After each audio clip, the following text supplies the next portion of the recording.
All right, guys, welcome to the Give It podcast for blurs, for nerds. If you have a fandom, you are most certainly welcome here. I'm host the most, Will Buchanan, aka Black Spartan. Of course, the man to my left, your right, depending on how your screen is flipped. What do you have for us today, sir? Ancient mediocre woofu practitioner Joe Tonello.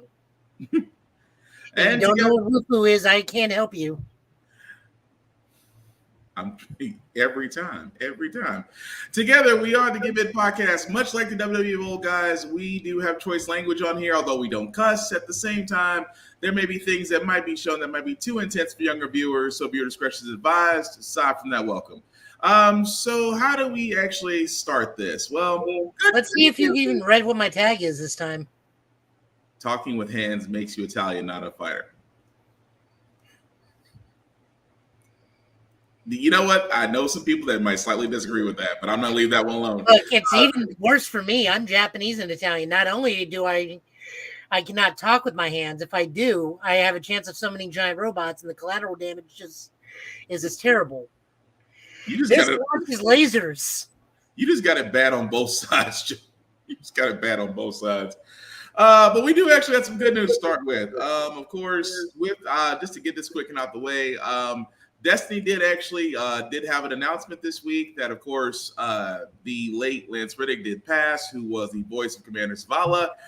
Commander Zavala in Destiny now has a new voice actor, and it's actually Mr. Silverthroat himself, Keith David. That's not how we say his name. How do we say it? Keith motherfucking David. However you say it, Keith David will be the voice of the famous commander going forward. I have no issues with this. Is it going to be him or Dennis Haysbert? It was either going to be him or the Allstate guy. Either way, I'm not mad. I am actually loving this. The fact that Mr. David is saying, of course, he's paying respect to Lance Reddick, but also wanting to, as he says, quote unquote, I'm honored to continue the great work of Lance Reddick as Zavala. Lance captured the character's sense of integrity so wonderfully. It is my intention to continue that work. I honestly have no issue with this. As a Destiny fan, I'm actually looking forward to actually hearing the voice acting from Mr. David. Going into Bungie, considering the fact that we are not too far off from the next expansion. But so far, Lightfall's been great. I will say that from a point, I'm still doing Season of the Deep until it actually. I'm trying to beat the clock on that right now because that season's going to be wrapping up very soon. But hey, Keith David actually voices Zavala. I got no issues with. Joe, any thoughts on that? You were about to say gargoyles, weren't you? Close, very close, and I recovered greatly. He's about to go into this, yes. No, it's Keith Mother effing David. I guarantee you they brought two people, both of them in. It's like, all right, I want both of you to say, we live again. Whoever gets this gets the role. Keith David's like, stand back. You know what's so funny about that? What if they try to put that in the Guardians game somewhere? If he says put it in DuckTales, why not? I'm not against it. I would just be, it would have that moment of just this is that moment of childlike validation, like just to hear we live again. And on top of that, the best one was DuckTales, like we live again. Yeah. I'm okay with that, but or you could just start sprouting lines from season 5 of Community. I'm good with either.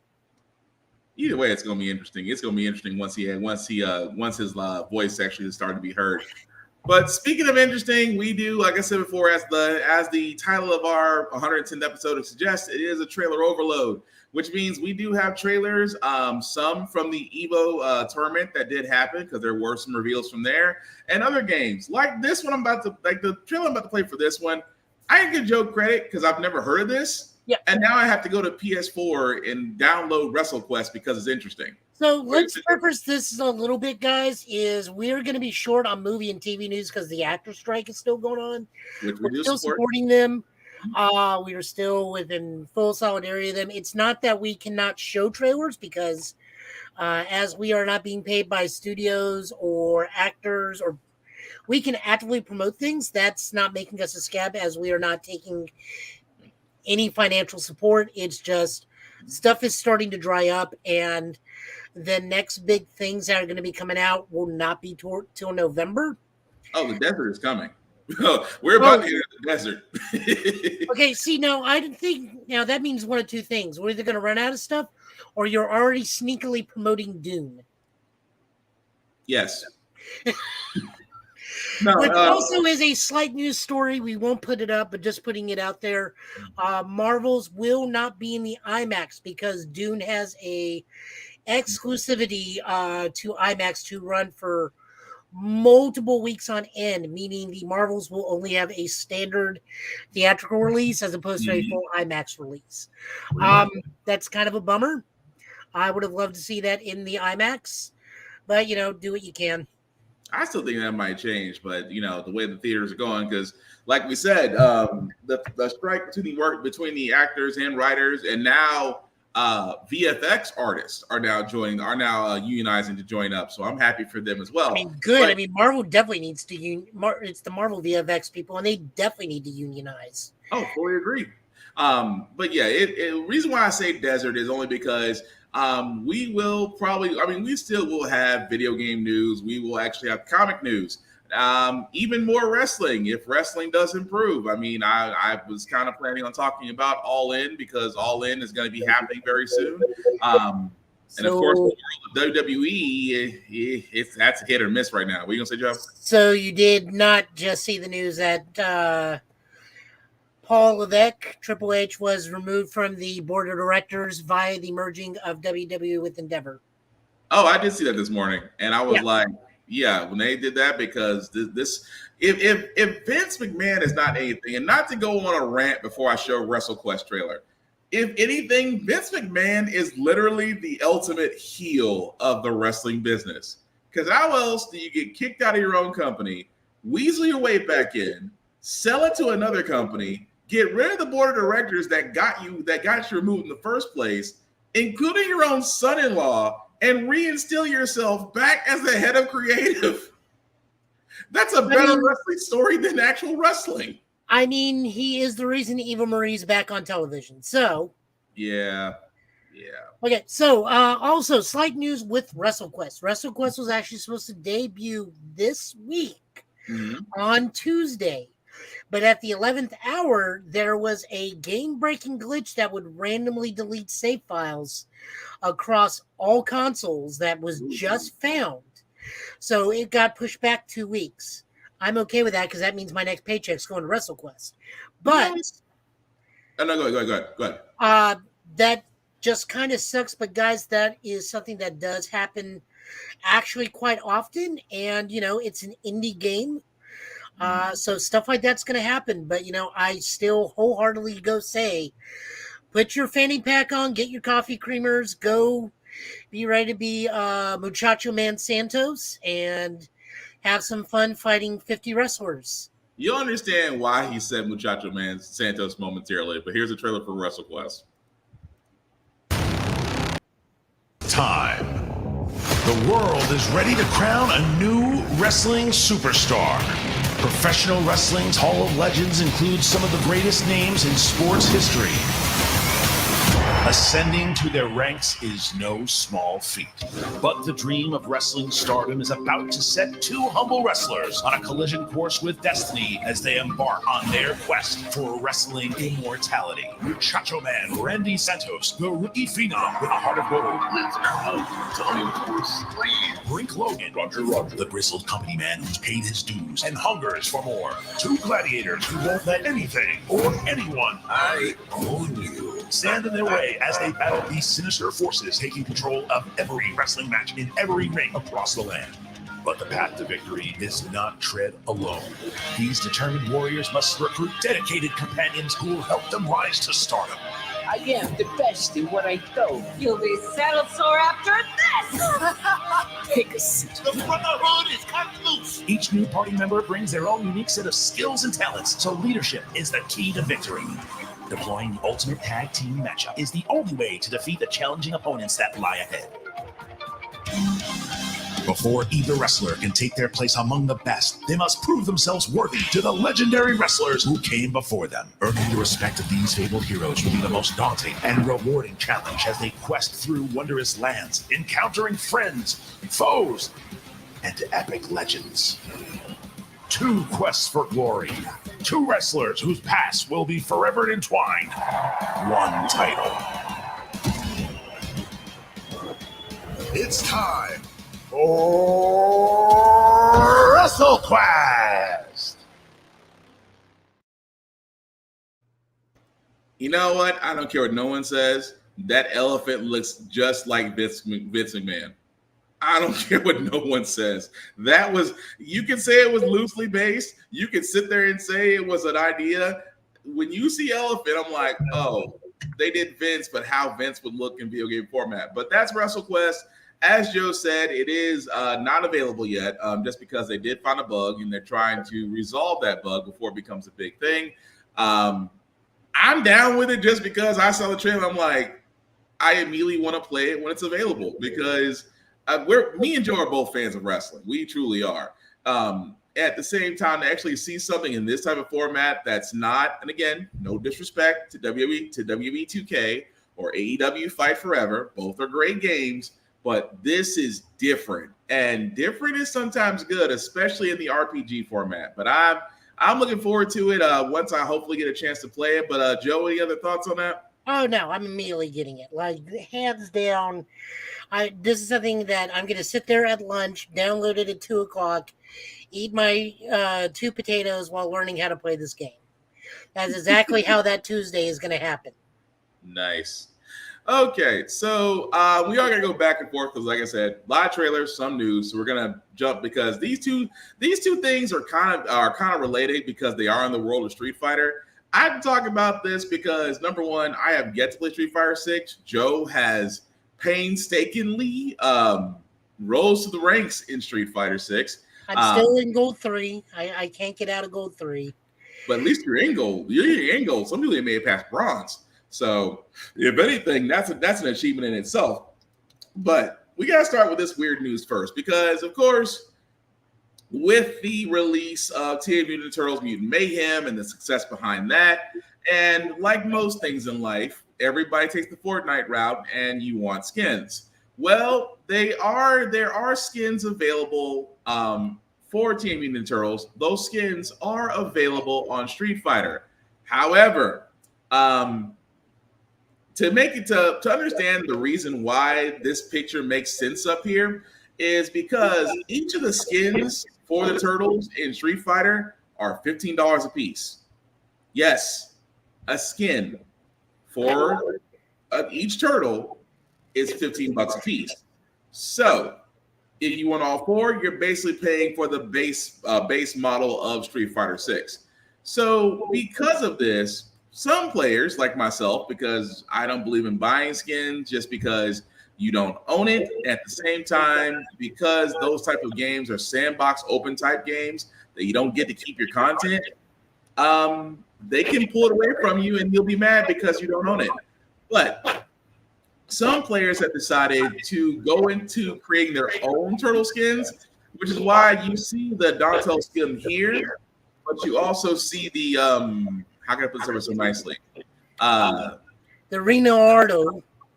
Yeah, you know, the Leonardo from Wish that you can see there. Now, don't get me wrong. Like I said before, your money is your money. I'm not trying to tell anybody how to spend their money, but again, you would think, and I say, and I use Warzone. I use Warzone, guys, as a warning because Warzone is getting shut down.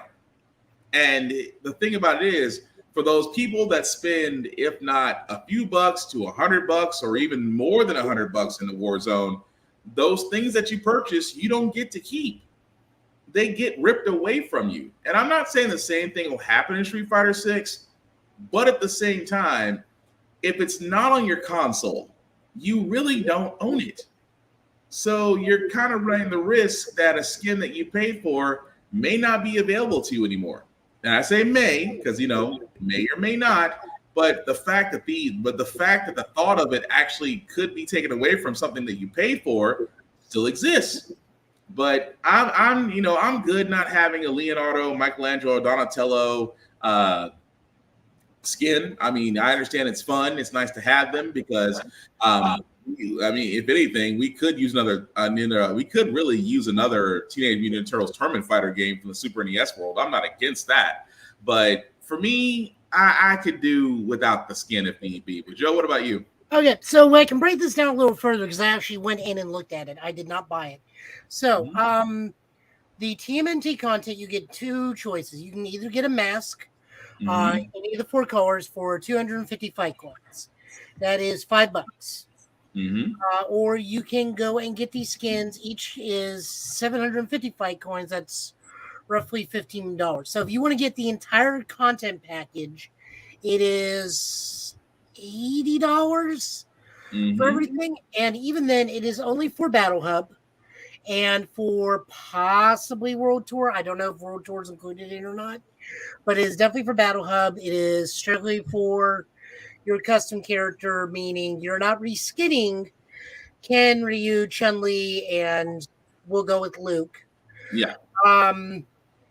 In like ranked match and whatnot, you're not going to be able to play Raphael over or Luke wearing a Raph skin in ranked or casual. It is just for Battle Hub. Now you can do stuff in Battle Hub with those things like, Avatar Fight, and I think it carries over into the Battle Hub arcade stuff. I'm unsure about that. It does. Okay. I remember that part. It does. Okay. So you get that, but still, like, this is one of those things where you got to tell where us not buying it's going to tell Captain it's like maybe $10, $2 for a mask and $5 for a skin, or maybe even $5 for a mask and $10 for a skin is slightly more acceptable than $15.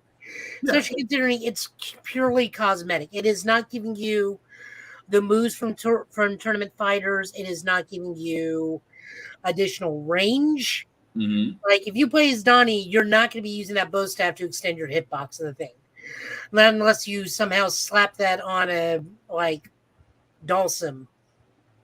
And even then, I don't think it works like that. I'm about to say I don't know if the mechanics work like that. No, I mean if you do standing hard punch and he does his yoga jab and the stick goes out, it's the same hitbox link. But like I said, I don't think we're going to that. I think it's just certain characters are getting the skins, and even then, I think it's still basically Ken, Ryu, Luke, and I want to say Chun-Li, but I'm not sure on that. Well, someone did actually do Chun-Li in a Leonardo skin. So that's their Avatar stuff. That was kind of weird. In the battle arena where it's the Avatar fights, and I can do Chun-Li's moves no problem. I have all my stuff set to a combination of Ken, Manon, and Chun-Li, but that's just because of versatility. My character was a kick base, but anyways, I digress. Not a great outing for Capcom. I mean, they're still hitting more home runs than they are foul balls. Yeah, but not everyone's going to be a home run. Yeah, not everything's going to be a home run. I mean, let's look at Exoprimal. Not saying that that's not doing poorly. It didn't. It's just one of those things that after it came out, I just have heard nothing about it. The expectation on that is because of other games that were coming out, it's not getting the same attention. No, the expectation is that it should have had the title Dino Crisis, and we'd still be talking about it. And well, we also would like another Dino Crisis PlayStation, but Regina's in there just with a different name. The woman looks identical to Regina. I agree. You're not going to get no argument from me. I agree. But anyway, but like I said, that's the awkward news from Street Fighter. Now, of course, Evo did happen this week. This week. There was a lot of news, especially some trailer reveals that came out. One of them being another Street Fighter character that's a little different. This is my secondary character when she comes out. She's not a charge character. Here's the trailer.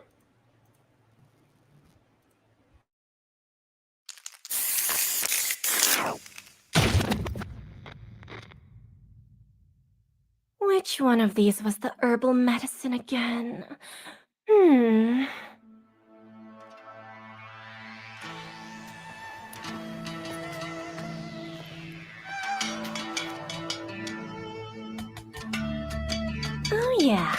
this one? Probably.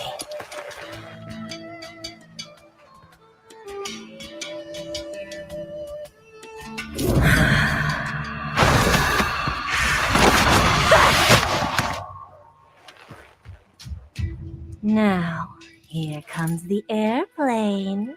Say, ah. No!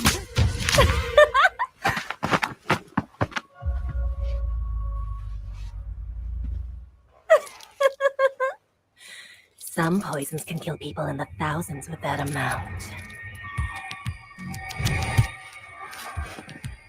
Like botulinum toxin, it inhibits acetylcholine release, causing loss of muscle tone, lethargy, dizziness, visual impairment.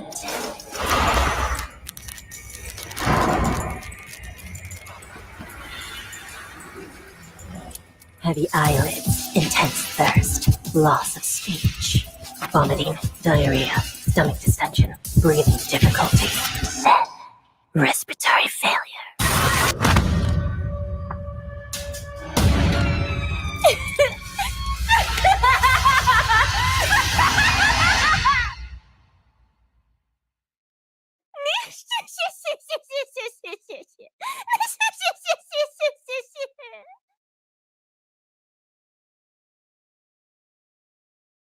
That's just plain creepy. Well, that actually is the character Aki, as you see there, guys. She will be coming to Street Fighter 6. I got no more. This one. Go ahead, So much like how, unlike most of the Street Fighter 6 community, who immediately says, "But I can fix her," I just go with like, "No, I'll use her. I want to see what this says. Hopefully, she's just not a charge character." So Aki is somehow related to the lesser used, much maligned, and mostly memed character Fang or Fong from Street Fighter 5. Okay. We don't know if it's his daughter, a clone, secretary. God only knows. We just know that they are related somehow because they are both Chinese poison users who are not a fan of Chun-Li.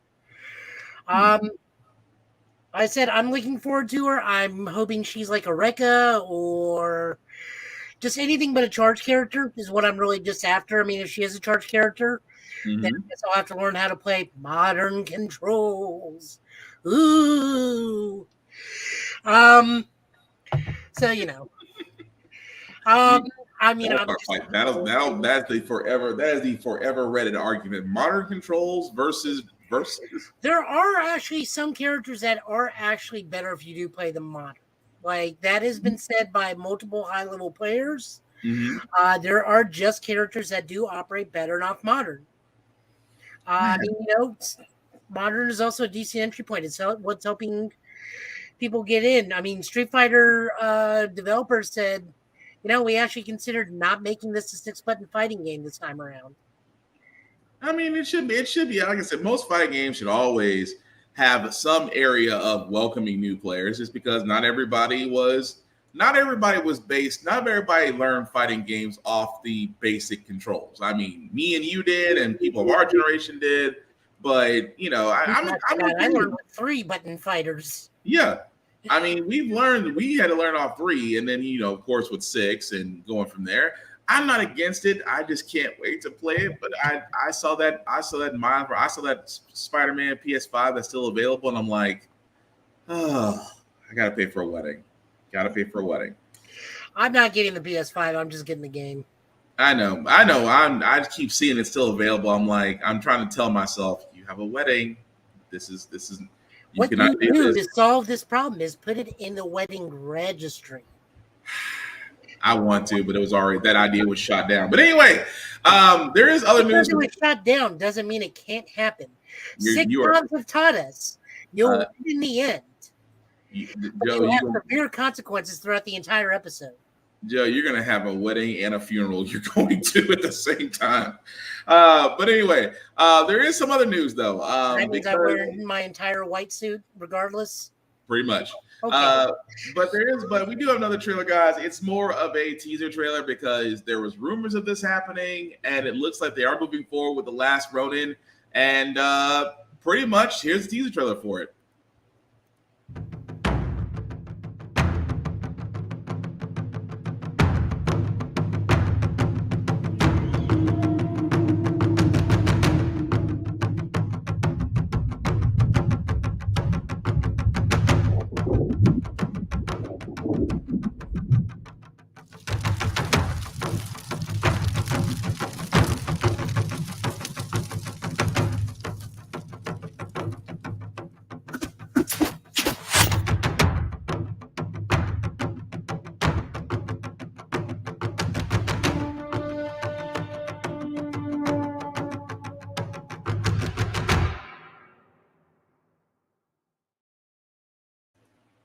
All I can sit there and say is I'm looking forward to seeing what they do with this. Of course, this is a screenshot they give, guys, of The Last Ronin.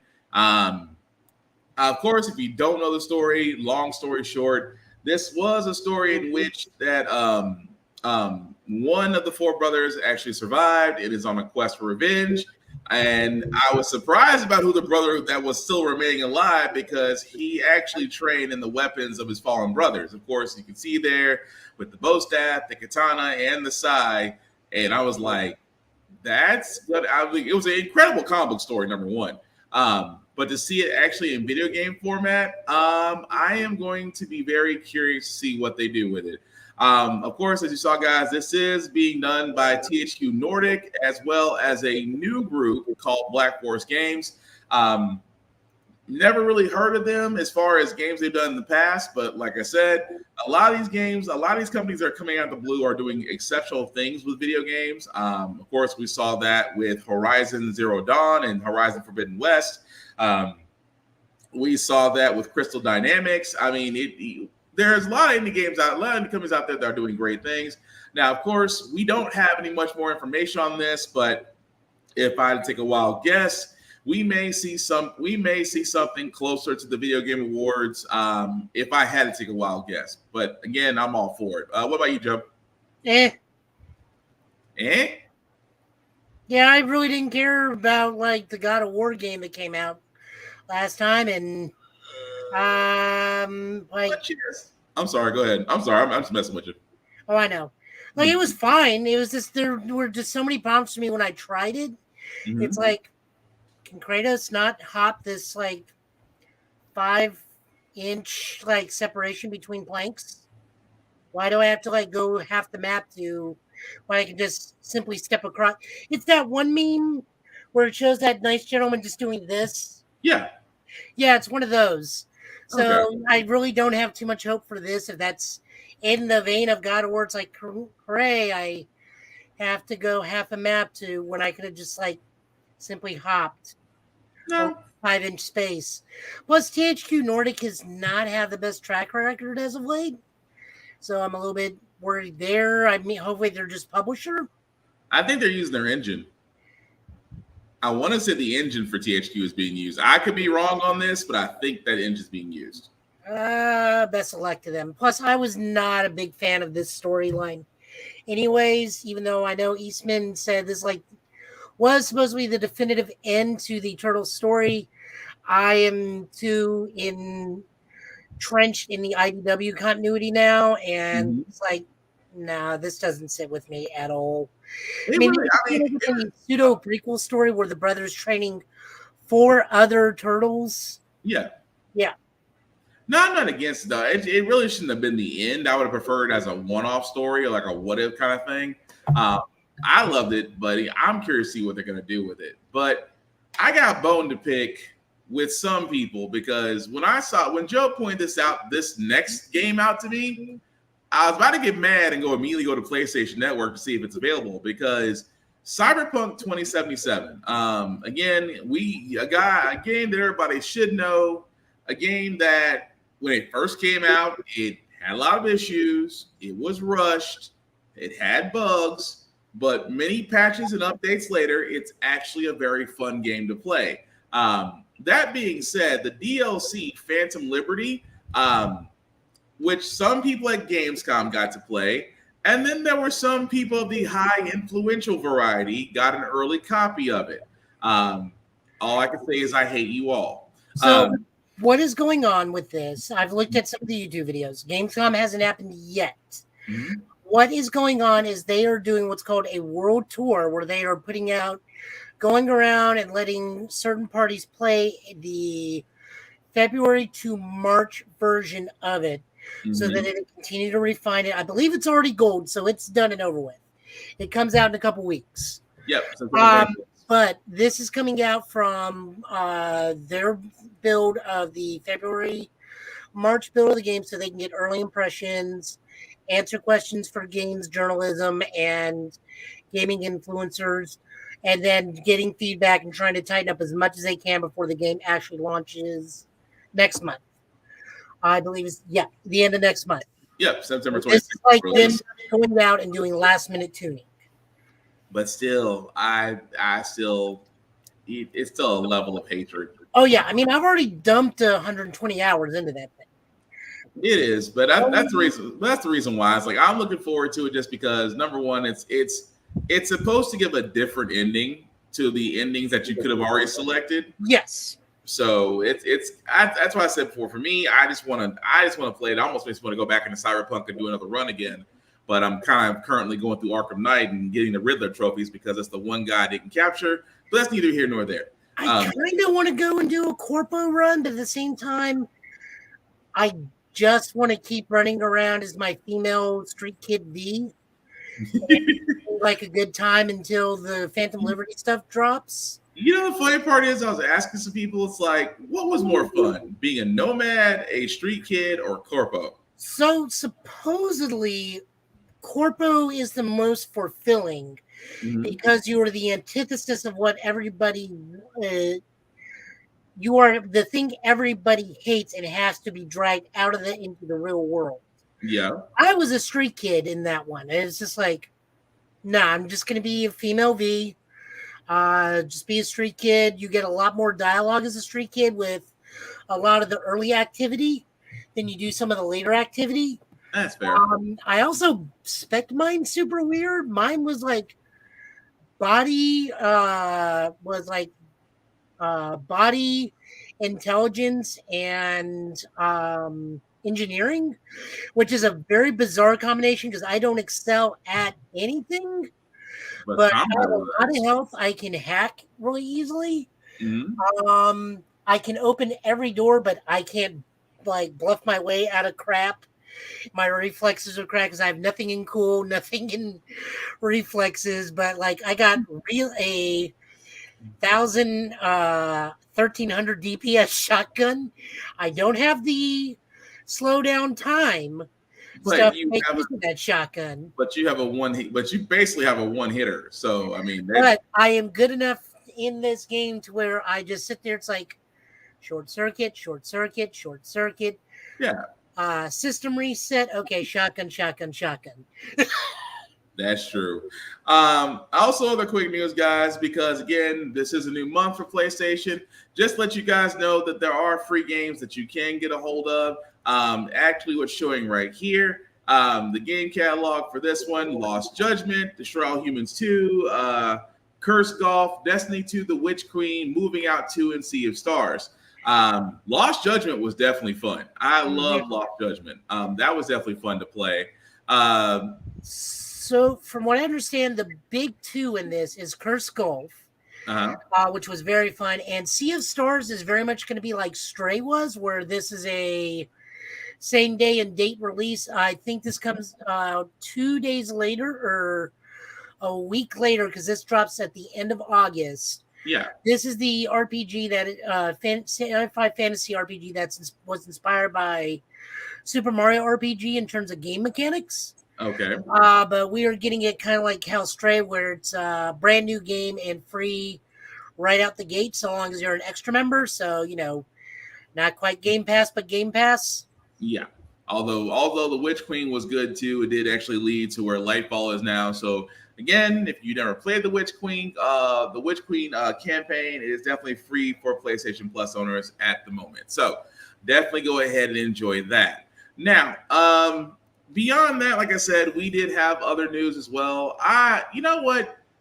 Dead by Daylight, I am just surprised because because amazing because it wasn't just too long ago. Me and Joe were talking about Nicolas Cage being in Dead by Daylight and scratching our heads over exactly what does he do in the game. But come to find out, he's not he's not the person that hunts you down. You basically play in his format and try to survive whatever horror's coming to you. Well, it looks like they have a new go-to in Dead by Daylight. What are you gonna say, Joe? So the interesting thing, we're about to look at this. That is not Sigourney Weaver. No, it is not, and I was really surprised about that.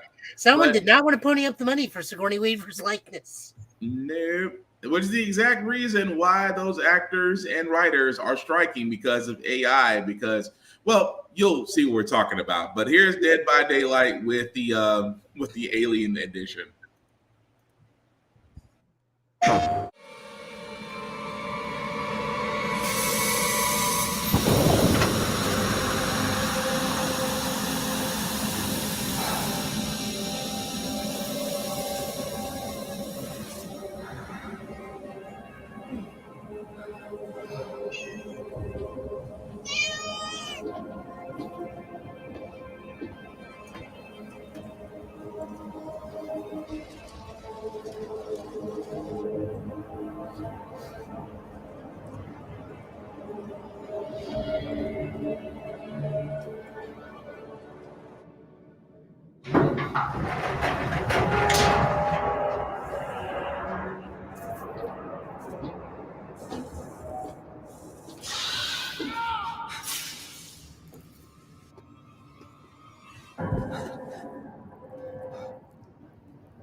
Well, as you can see, guys, that is Dead by Daylight, where you have the Xenomorph as the killer and the survivor as Ripley. And like we pointed out, it's not Sigourney Weaver, but damn if they didn't try. I will say this, as I do with anything Alien, the clear winner of that game, Jonesy the cat. Because the cat always seemed to survive. I mean, he survived until Alien 2 when he got left on Earth to live a nice, happy, fat life in a hospital. No, so the only thing I would add to that is if you are on the hook, which currently they made the hooks look like hive hooks, which are not a thing. I made that up immediately on the spot. I feel like you should be have an egg in front of you, or once you are hooked and you're not going anywhere, you should have a face hugger on you. Ooh. Just that small detail of like an egg, and if you don't get off the hook, the egg opens up and then your face hug, and then that's how you die. Fair. Like, it's just one of those small, it's a very small thing because I'm an Alien fan. Like, that's like horror movies. But it would add more to the gameplay, though. It's like if the Xenomorph doesn't get you, the face hugger will. Well, it's just one of those, if you can get yourself off the hook, the egg doesn't open. But if you hit, I'm not quite sure how this game is played, but I think you have to hit prompts. Yeah. Get off the hook. So if you miss your prompts, the egg opens up a little more. Okay. I can see that. But again, for all those that are Dead by Daylight fans, you have something to look forward to come September, come August. I should say come September. I'm thinking of my own stuff. Come August. So the next trailer we do got, I have to give Joe credit for this. I haven't played Grand Blue Fantasy in a long time. And seeing Grand Blue Fantasy versus Rising, Again, this was announced. Was this announced at Evo, Joe? Or was this was announced at Evo? Thank you. This was also announced at Evo, and I find myself, along with this and another gamer got to show, I'm gonna have to expand back my fighting skills, expand back my fighting games, because we're not getting a Killer Instinct anytime soon. Actually, wait, don't wait. Hold that thought. Let me play this first before you get to that. Hold that thought. Here's the trailer for Grand Blue Fantasy versus Rising.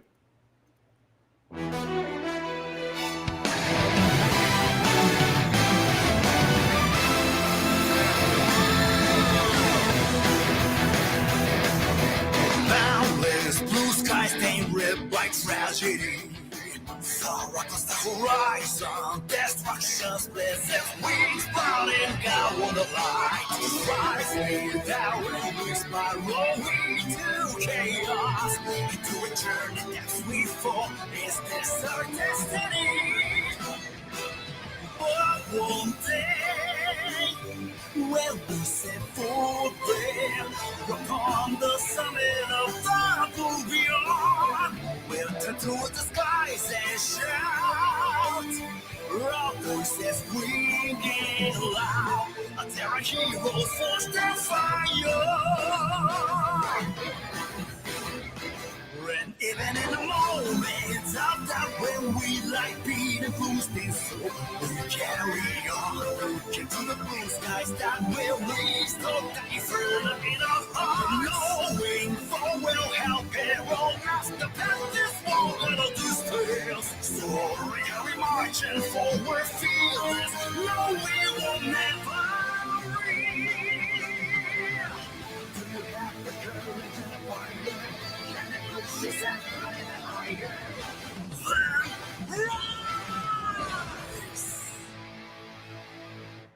Grand Blue Fantasy versus Rising.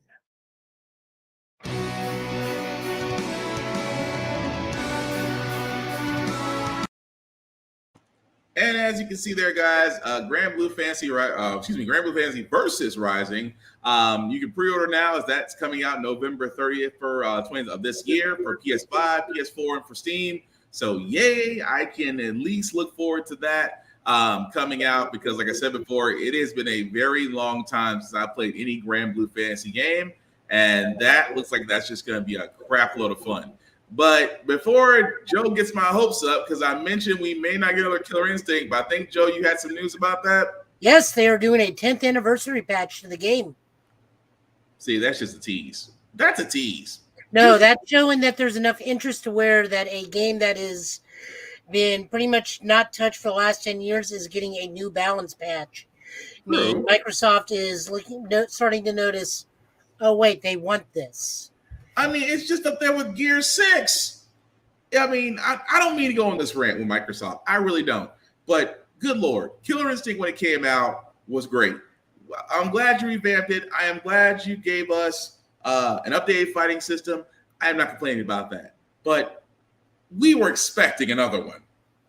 Just like we're expecting another Gear 6, which they are working on. Gear 6 is getting worked on. But, I mean, come on. That's all I'm asking. That's all I'm asking. But anyway, Grand Blue, can't wait to play that. Before I get to Joe's next possible main on Tekken 8, was there anything you wanted to add to it, sir? No, I mean the Grand Blue Fantasy versus Rising. Yeah, I mean, I can keep adding adjectives onto that. Honestly, I really don't even want to play for the fighting. I want to play for the Fallout guys clone that's in the game. There's also a free version 2 coming out that you can play where it's I think it's the original base game is going to be totally free when it initially comes out. Mm-hmm. Or there's going to be a free version of Versus Rising where you can play 4 characters and have like full online functionality and anything, but you only get like the 4 basic characters. Okay. I noticed out of that trailer, everything is doing exactly what Street Fighter 6 is doing, and I'm all for it. The fact that you have open world, the fact that you have gaming, you have other games that are going on, like you said with Fall Guys, the arcade situation, it looks like the battle of. I won't call it a battle hub, but let's just say it's a networking area where other players can meet. I am all for that. So I'm looking forward to it. But Joe, you got to explain this Tekken 8 character before I play it, because in our group chat, Joe has sat there and already claimed this person as his main. Would you like to explain why, sir, or should I just go ahead and play the trailer? There's nothing more to say other than coffee. Here's the trailer for. Here is the character reveal. How do you say your name? So what? Azucena. Azucena. Okay, I was going to ask because I was trying to. The Z and the U was kind of messing me up. But here's another reveal for Tekken 8.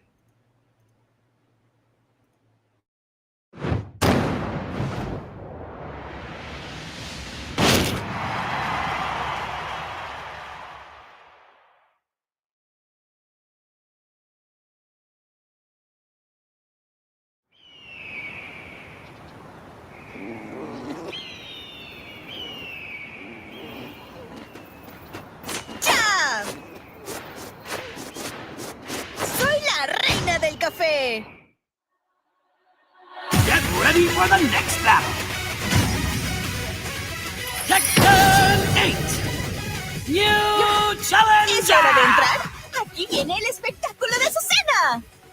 Azucena.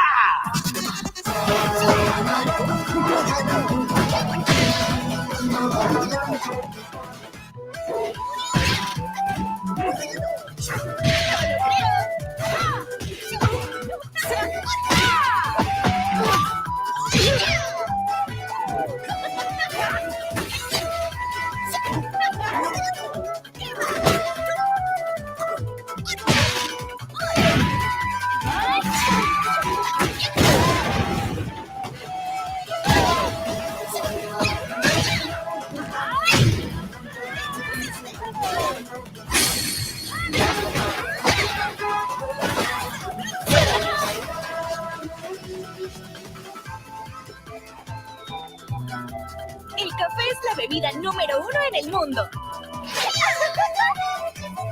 Je te prouverai que le thé est supérieur.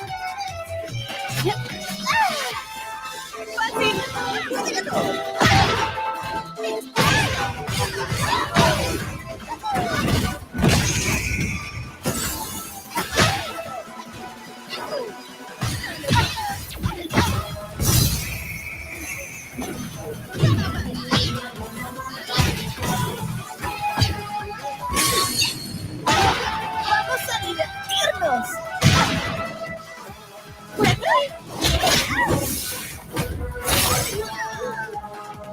¿Tienes café?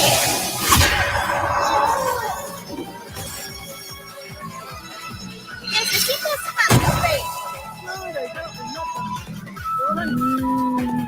¡El café es lo mejor!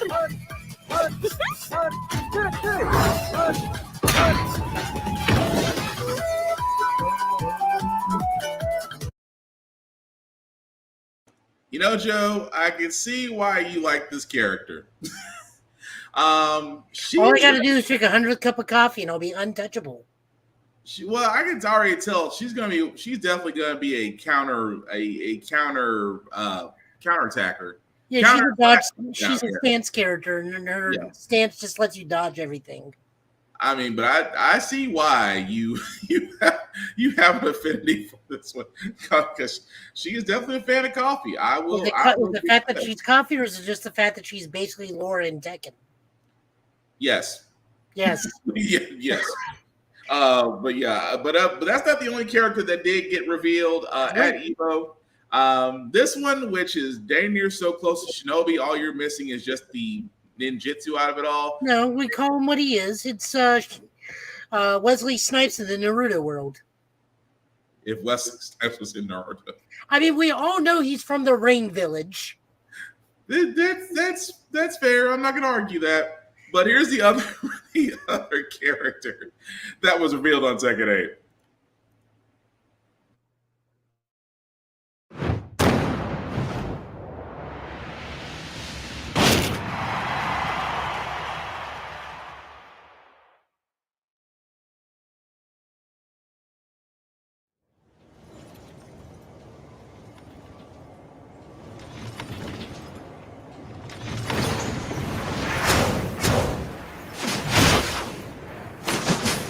Witness the results of my training. Get ready for the next battle. Tekken 8. New challenger. Raven.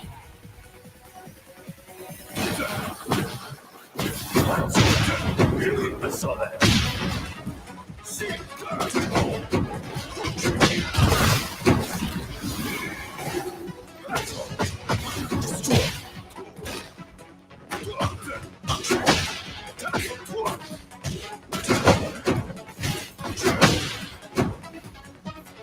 Non c'è spazio per I dilettanti.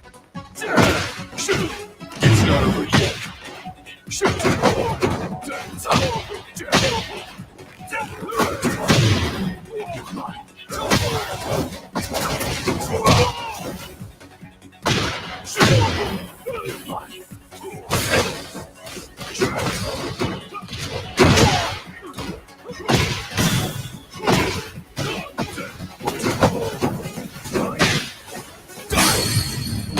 You won't see this coming.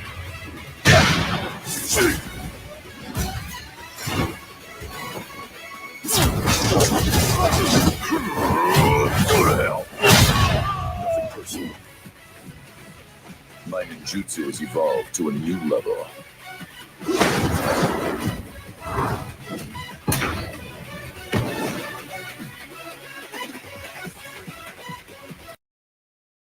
Okay. I'm sorry, Joe. I apologize. He is definitely from the village. That was basically Raven being revealed on Tekken 8 as another character. Of course, Tekken 8 is shaping up to be quite the fighting game. I definitely cannot wait for that. I am here for the turtle stuff. Sorry, my friend. We did show the Last Ronin TMNT trailer that, of course, you can see out there as well. And, of course, we did cover the turtle skins that are available on Street Fighter 6 for a nice little penny. But thank you for watching, though. All I got to say is, yes, that is definitely Wesley Snipes' Naruto Sona. Yeah. He plays very differently from the last iteration of Raven. He does go much more into the Shadow Clones for his 50 mixes and all of his setups. So hopefully this will get Raven a bit more play. I do know that Evo did come down to the ninja chick. Sune. I don't know. It's been forever since I played that one. Oh, you're good. Sune versus Kasune. I know that was like the thing. Gotcha. Well, it looks like it's shaping up to be very nicely. But we do actually have some other news that came out. Apparently, those that actually got to be at San Diego Comic-Con actually got to see the first footage of X-Men 97. From what we have been told, that a little bit, I think they said the first 20 minutes was shown, to where the teaser showed the X-Men engaging Dr. Trask in an interrogation, introduced New Mutants, Archangel and Bishop, as well as Sunspot. And then again, they're all. It looks like they were saying about the opening episode where the X-Men were facing off against a new Sentinel threat. So, from my understanding and from those that I've actually talked to, like Navy Montel that actually got to see it, he said it was great. He said it lived up to exactly what X-Men 97 is. So I take his word for it because him and me have the same exact taste. So if he likes it, then I know it has to be good. But I'm just actually waiting to see when it's going to finally be released. But Joe, any thoughts on that? Yeah, there's some other things like Jean Grey being pregnant and them dealing more with Cyclops being taken over the germs. Previous things have shown that Magneto is wearing his this giant purple suit with the big old white M on it. Hang on, Joe. Hold up, Joe. You're going robot mode. You got the robot voice going. No. Nope, still the same. Yeah, it's okay. I can live being a Decepticon. We got to be able to hear you. We got to be able to hear you, sir. Anything different? Nope, still robot voice. It's you at this point, sir. It sounds like you went full Decepticon. But while Joe just checks out his audio for a second, but yeah, it looks like it's going to be interesting as far as X-Men 97. This is the reason why I say that at some cons you can actually be able to see stuff like this. I'm not in. Wait, what's it, Joe? Can we go now? Better go for it. Say what you're saying before again. Oh yeah. So what I was saying, from what I understand, also Jean is pregnant. Mm-hmm. Cyclops is now like full install leader of the X-Men. There's no problems anymore. Magneto is wearing his purple M suit, his purple suit from the New Mutants era, where it's got the giant white M, because he is technically the new headmaster of the school, while Scott is like full team leader and everything. The thing I want to learn about is who is Scott's current voice actor, because the Curse Cyclops got rid of the last two Cyclopses, unfortunately. So that's kind of a bummer. But I know everybody's reprising the roles. I'm looking forward to the fact that we are actually getting the New Mutants. Sunspot is definitely a big leg up. I'm pretty happy with that. Archangel, he was already in the X-Men several times. So I don't know why he'd be him coming back as big, but Bishop coming back again. As long as we get to hear about the future. Which we know we're going to. But yeah, it looks like it's going to be interesting. So, Kamen Rider. Before we play this, Joe, how do we want to summarize this? So we looked at this a little bit last week. This is the extended full release trailer from what we played last week. This is also subtitled, so apologies to the podcast people. I can't help you see sites without seeing. So you'll just have to follow along and hope your Japanese is up to snuff. This is like the full reveal trailer that's going to be showing the full premise, character names and whatnot. Once again, we got a Kamen Rider with an actual mom. This is going to be set back in high school, where Dude gets transferred out of a normal high school into a high school of alchemy, and then shenanigans arise, and then he's got to be a Kamen Rider to help defeat evil.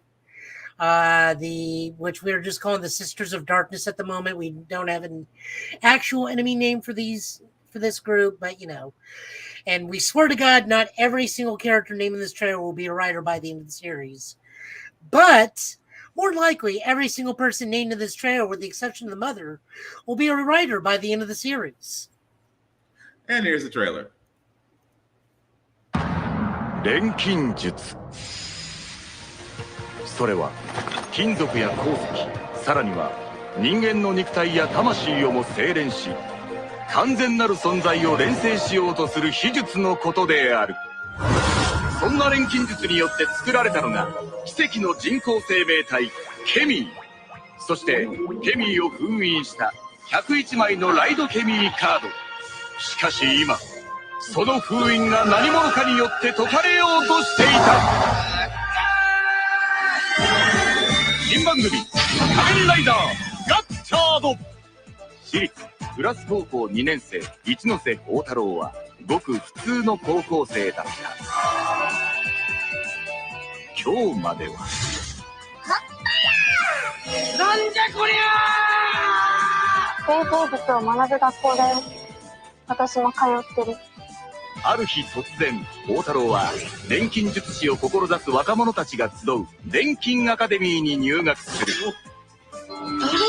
誰や？今の誰？一見平和に見える世界の裏で、錬金術師たちは世界の調和と繁栄のため研究を続けていた。しかし運命の時は訪れる。やっぱり完成したんだね。暗黒の扉を開く鍵。錬金術師の使命にかけて、ここは私が食い止める。それなら俺も戦うよ。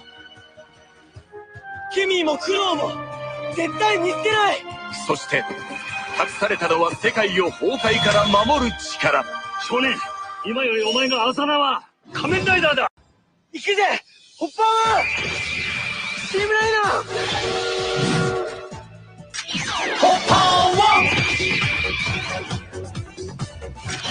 チームライダー。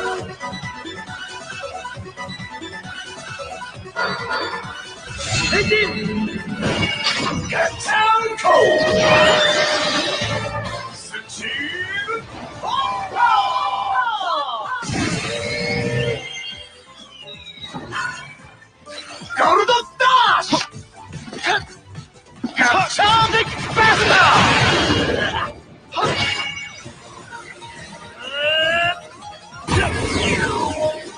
スチールホッパーフィーバー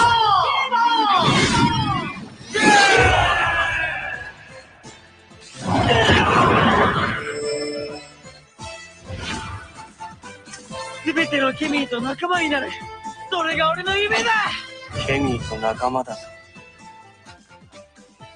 笑えないジョークだ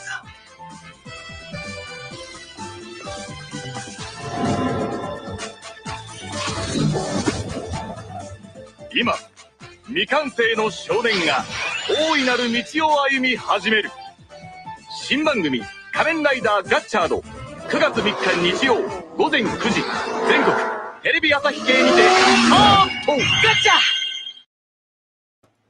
You know, Joe can call it because that was interesting. That's Kamen Rider Gotchar. And again, shout out to fan subs. Y'all people do not get enough credit for what y'all do, but thank you. So, a couple of things have already transpired since this thing. One, I've already bought the deluxe version of the belt, meaning I get the belt, 9 cards, and the arm wristband that lets me fold the thing. 2, a couple of people I know that live in Japan have entered a lottery and have actually already won the deluxe driver 2 weeks ahead of when the belt hits the public. So congrats to them. 3, Japan is, Bandai is going really, really heavy into this trading card thing because they've already released 2 sets because the driver works off trading cards. Yeah. So we have the 00 set already sold out because they're going to have different rarities of all the cards that can be used for henshins. Like Hopper 1 has at least 3 different rarities and 3 different artworks. And Legacy Riders have their own specialty ones with different artwork and different rarities. Set 1 has also already been sold out. And if you hit up, and this is not sponsored, but we do want to try and give notice to any either Black-owned or POC businesses on this podcast that we can. So Toku Collectibles, which is where I bought my stuff from before. It's where I got my Kingo Caliber right here. Got it from them. POC owned intermediary company. They do fantastic work. I managed to get the deluxe driver from them, but both card sets, if you buy a box, which is actually pretty reasonably priced for $55 a box, they're completely sold out of the boxes. Damn. So this is going to be trading card game annoyance for those of us. Even for me, I don't even want like the super special, super chocolatey fudged ultra rare version of Hopper 1. But you know, I just want to be able to match all the rider cards together. Oh, somebody's gonna want it. But no, it does look cool. Also, another game, like I said before, Evo News out the gate. Guilty Gear Strive, because I haven't played Guilty Gear since I don't think I've ever played Strive. Now I think about it. It was a lot of fun, but the thing I couldn't find, and I don't know if it's in this trailer or not, is they are receiving a massive overhaul of gameplay patches. So there's like 3 new moves across the board for characters in terms of like just general gameplay mechanics. There's like 3 new moves. So is it balancing it's balancing and adding new things to help maintain balance and health. Okay. So like there's a white Roman, an offensive Roman, a defensive Roman, and one other type of maneuver that's getting added to the game. And then this new character, which a lot of people were actually kind of upset with. They did not want this dude. They wanted other people. So there was actually quite a bit of booing when this trailer debuted. Ooh. Because they wanted Venom, and instead we got him. Okay, I gotta play it. I haven't seen this trailer yet, so this is gonna be interesting. Because the character's name is Johnny, so now I'm just curious to see why this person got booed. But anyway, here's have you not played? What Guilty Gears have you not played? Johnny's been in most of them. Johnny has, but I'm like, he's the one with like all the little girl female pirates. That's what I'm saying. It's like, why did he get booed? I thought he was a fan favorite. Well, let's just say the mindscape has changed since then. Here's the trailer. Ooh, you're pretty good. I'm just a little better. Just listen what's called the years, the word of the guy who was hated by the god of failure. Just lean. A happy ending happens when the handsome guy wins. The Joker's just a clown when you don't win. Gonna repay that with interest. Let's get one thing straight. I didn't beat you. You beat yourself. If you've got sour grapes, I'm all ears. Oh, you're taking a game. I respect that. Let's make this snappy. You won't be a hero. Be the last man standing.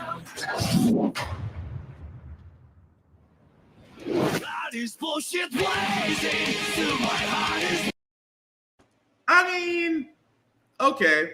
I mean, yeah, he's got a different look. Okay, so he's available August 24th as a DLC character. So correct me if I'm wrong, Joe, because I know I didn't have it in this. So you're saying during the Evo reveal, they booed him? They booed this? Yeah, they booed this because they wanted Venom.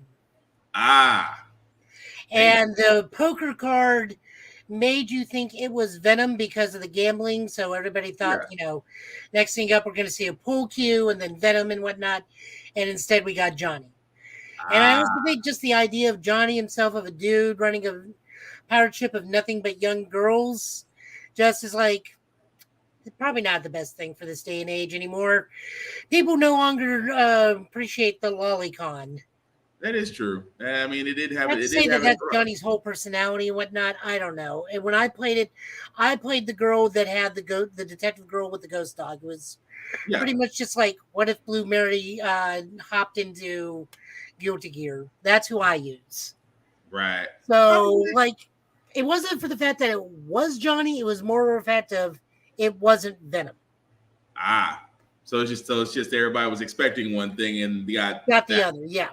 Okay. So the last trailer we do have, guys, from Evo. I did not have this on my bingo card. I really did not. The fact to hear the words Fatal Fury again, to me, was probably one of the more underrated fighting games. And the fact that we're getting another one, I'm all for it. Anything you want to say, Joe, before we play the trailer for it? This is how Joe and his sister learned to be competent and mildly competitive at fighting games.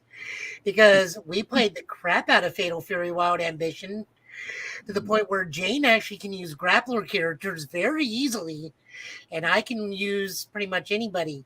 But she can still hit a 360, and I can't. She's gonna hold it over your head, isn't she? Oh, I can do the Raging Storm anytime I want, so we're even. I can get around Crab Claw. She can get three. She can like roll people with Sugumi Sendo. There's a reason that character hasn't been seen since. Wow. Oh Lord! Here's the trailer for Fatal Fury. Here's the trailer for Fatal Fury. City of the Wolves. City of the Wolves.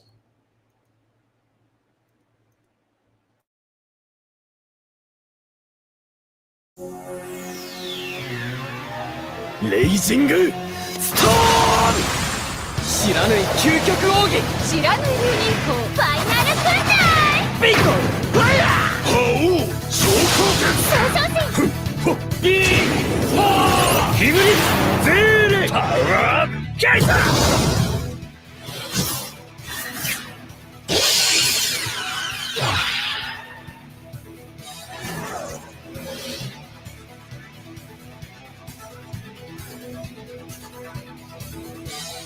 画廊伝説 City of the Ribbon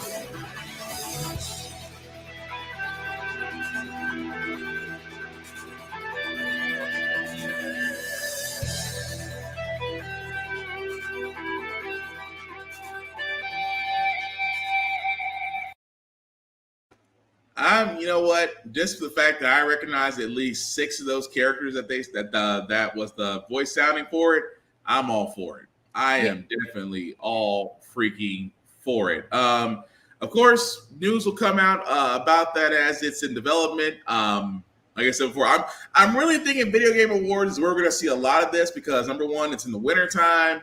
It's right before the holiday season, so I'm just throwing out a guess. We might get more information on this because, let's be honest, that guy seems to get the scoop on a lot of things because he has a lot of friends in high places. So, yeah, if not, then Tokyo Game Show most definitely. Yeah. I mean, we already got character confirmations in this trailer, so we know not King. We know Terry and Rock most definitely. Mm-hmm. If you are up to date on who's who in this game and are good and have been playing this for a very long time, we get at least 10 confirmations. Mm-hmm. So we get mine Andy get to come back. No idea if Konohamaru gets to come back or not, which is Mai's little brother or an Andy student. We do get to see older Mai and Andy, unknown if they are married by this point or not, but I would like to believe that Mai forced him into it finally after this long. I'm not wrong. You're not. It's just funny. We do have confirmation of Joe returning. We've already actually seen some of the artwork. Mm-hmm. Joe also staged, I believe that was also Billy shouting. I might be wrong on that. No, I guess the same thing too. Kushnada Butt from the Kyokugen Ryu, or it could be Ryo as Mr. Karate. We're not sure, but more than likely Kushnada Butt. Mm-hmm. Another cosplay for you, by the way, because you got the hairstyle and the thing. You just need the orange gi and carry that dojo sign around. Possibly you know how much have my hair stick. Possibly also Sakura, or not Sakura, Yuri. An older Yuri. Mm-hmm. T-Zoc. For those of unaware, T-Zoc is also Dinosaur King. Mm-hmm. That's just it's the difference between Raiden and Big Bear. One's a heel persona. Well, let me rephrase that for those who don't know who that are. T-Zoc and Dinosaur King is the equivalent of Hulk Hogan and Hollywood Hulk Hogan. One's the heel persona, one's the face persona. Possibly, we don't know who is with him. Maybe Gato. Mm-hmm. Then the other one is obviously Terry and Kane. So right up there, we are missing some characters from the previous Mark of the Wolves. We don't have either the Kafon twins. We don't have the dude from the Akari Warrior, he was a police officer. They could come back as DLC characters. I'm thinking this is just the beginning of the roster confirmations. I'm just saying, it's like we are missing some. We don't have someone like Bijane. Right. Who's not here yet. That little girl who was like the spirit median, who was Gato's little sister. She was in the original game. Like I said. Yeah. I know. I can't think of her name. I know who you're talking about. Yeah, like I said, the Kafwan twins, Kei-Hoon and Jae-Hwan. They are not there, but I'm sure they will be later on down the road. Marco, who was a Southtown police officer, but dressed like he was one of the Akari Warriors. Mm-hmm. So, we are missing some of the core cast, but that's not to say that they are not in it. These are just the initial announcements. And for those with a trained SNK ear, this is pretty much just confirmation like, well, there are the first 10 fighters of this roster. Yeah. Graphically, I think it looks fantastic. We did get assurance. If you listen over to Maximilian, dude, he did get assurance from the SNK team that Rock doesn't suck in this game. That is actually a notable thing because for Mark of the Wolves, it was supposed to be about Rock. He was one of the worst characters in the game. Yeah. However, in KOF 14 and 15, he's outstanding. So we got assurances from SNK that the title character will not suck. We hope, otherwise it'll be another hype and rage episode. But with that being said, guys, like I said before, we did have other trailers that came out. MK1 is starting to shape up to be quite the story, as we were telling a retelling of the first Mortal Kombat tournament under Fire God Liu Kang. The next trailer we're about to show does show additional characters, as well as confirm some characters that we'll be seeing in the game. And of course, it's Mortal Kombat. I don't know why I have to warn people. You've seen Mortal Kombat trailers. You know what to expect. Yes, copious amounts of waffle making noises. Pretty much. So, the majority of the content, I will say before we jump into this, let us just put it the way we always do when stuff like this happens. The majority of the crowd went, "Oh no, he's hot." He's not kidding. Here's the trailer.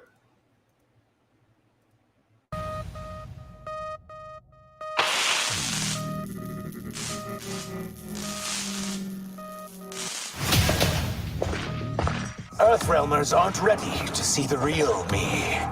So how does it work? You just shape-shift into anything you want? I can shift only between this and my natural form. Whoa. That I could take human form made me a freak among my people. I was terrorized. Run out.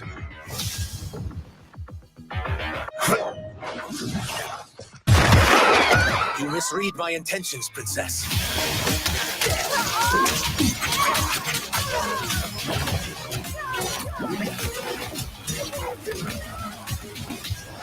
I am Ashra, demon of the Netherrealm. I appear nearly human because I've purged most evil from my soul. My sister demons were furious at my change of heart.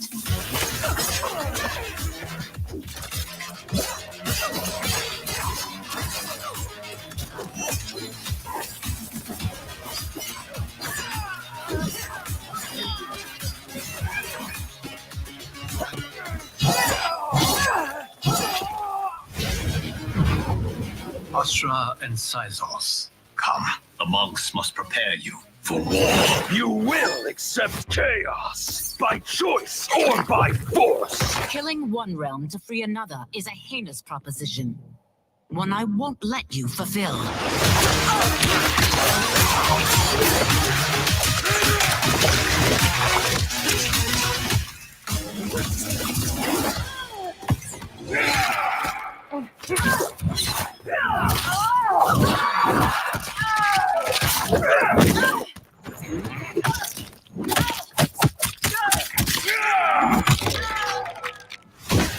They're out for you too, Syzoth. To catch me, they must see me. Huh? Damn.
Take your chaos elsewhere.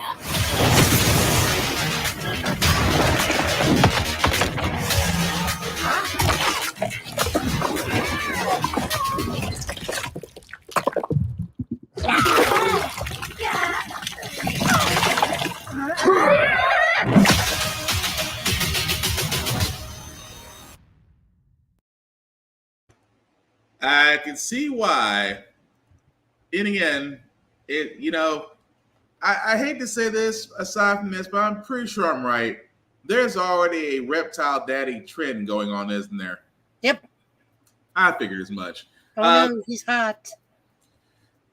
I figured that trend was gonna be here eventually. That train was due to make it to the station. But that is the next show for Mortal Kombat 1. Of course, we all know that it's coming out, although the beta, the closed beta will be from August 18th to 21st. If you did pre-order, you will get access to that. And of course, we did see some new characters there, as well as some confirmed characters, as we saw Stryker and Cyrax in the beginning.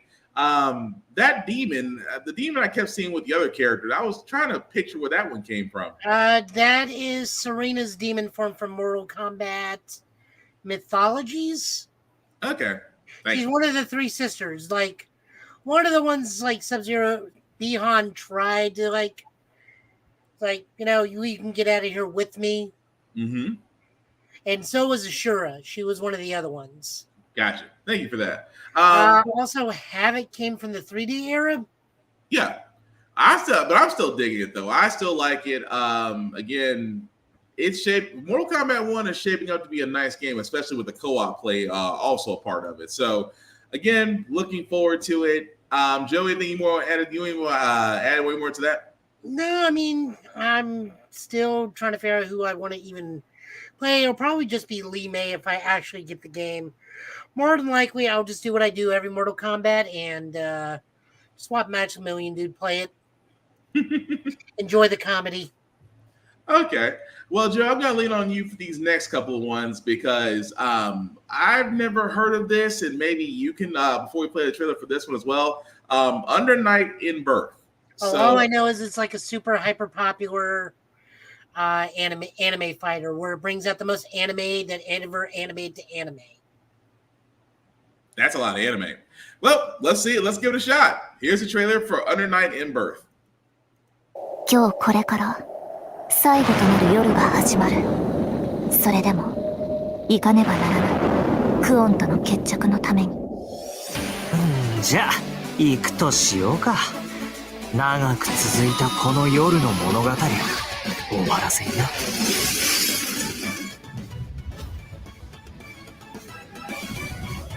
アンダーナイトインバース2。怖いのか？安心してくれ。俺は絶対に負けたりしねえよ。ようやくこの時が来た。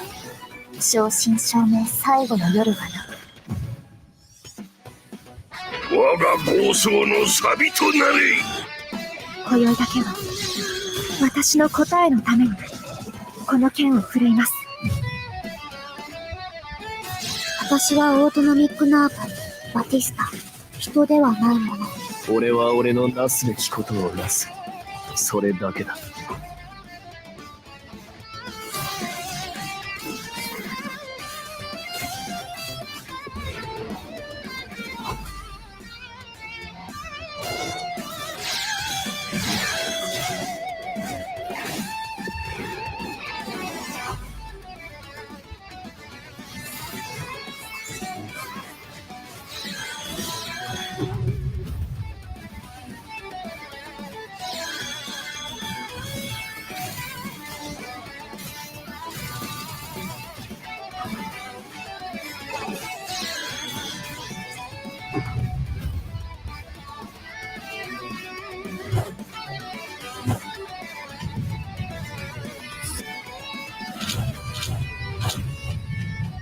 アンダーナイトインバース2シスターセレス。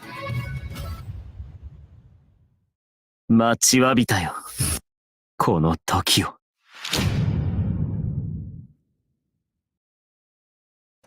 Okay, I got some research to do because I want to try this. That was Under Night in Birth, guys, as you can see, coming out in 2024 for PS5, PS4, Switch, and Steam. I have never heard of this, and now I have to add this to my list. That looks actually pretty cool. It does kind of have a Persona 5 feel to it, but I still want to try it out. It does look really cool, though. I haven't seen a video anime fighter this anime since Evil Zone. Huh. At least then I got to play as Danziger.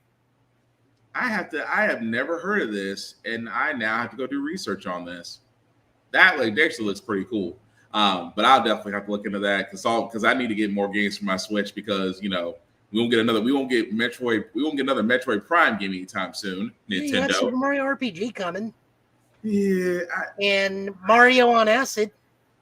Which apparently is just kicking the shit out of the QA testers, apparently. Is it bad that I just like, I love Mario, don't get me wrong, but it's like other games I wish Nintendo would push forward, they don't. It's like, yes, I'm happy with Tears of the Kingdom. Do not get me wrong.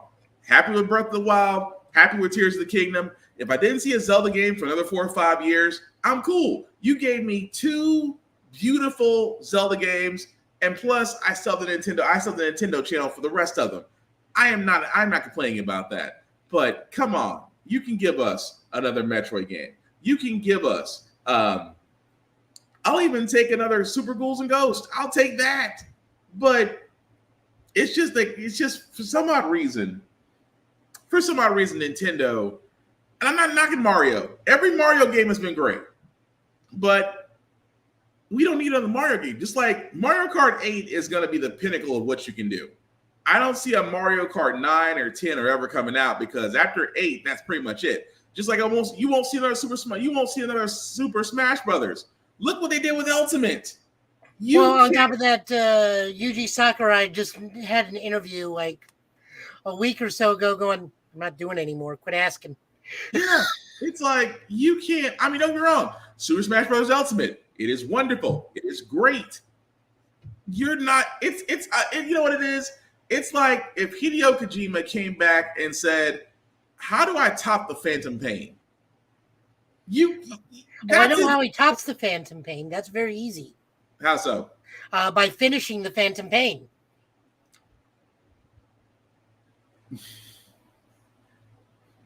I will concede, there were some parts. I will concede. There were some parts of the Phantom Pain that needed some touch-ups.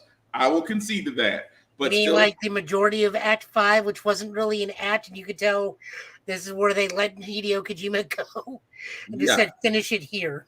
You pretty much, I will concede to that. So I will say Act 5 was probably the touch-up that needed. But the thing I'm getting at is just that you can't really top things. So why not introduce things that either A, people don't know about, or B, things that people have been clamoring for, and just go with that. I mean, Nintendo has kind of had a safe track record of delivering quality games that didn't have a lot of bugs or issues, not like those of the Xbox or the PlayStation variety. But come on, I need something other than Mario. That's all I'm saying. Which is what leads me to Project L, which again is something else I did not know about. But I have to thank Joe for this, because Joe found this. I watched the trailer and I'm like, I have to know more. It's Marvel, baby. I mean, it is beautifully done. But anyway, actually, it's more the gameplay is more closely linked to Power Rangers, but it's based around Marvel. It's basically Marvel 2. Okay, but you'll see why in a minute why I'm so intrigued with this. Here's the trailer.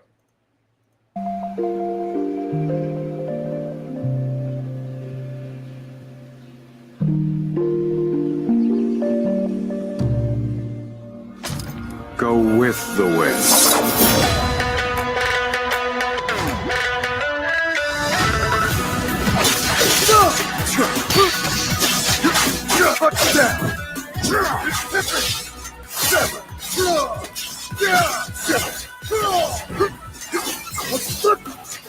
I blade, my sword.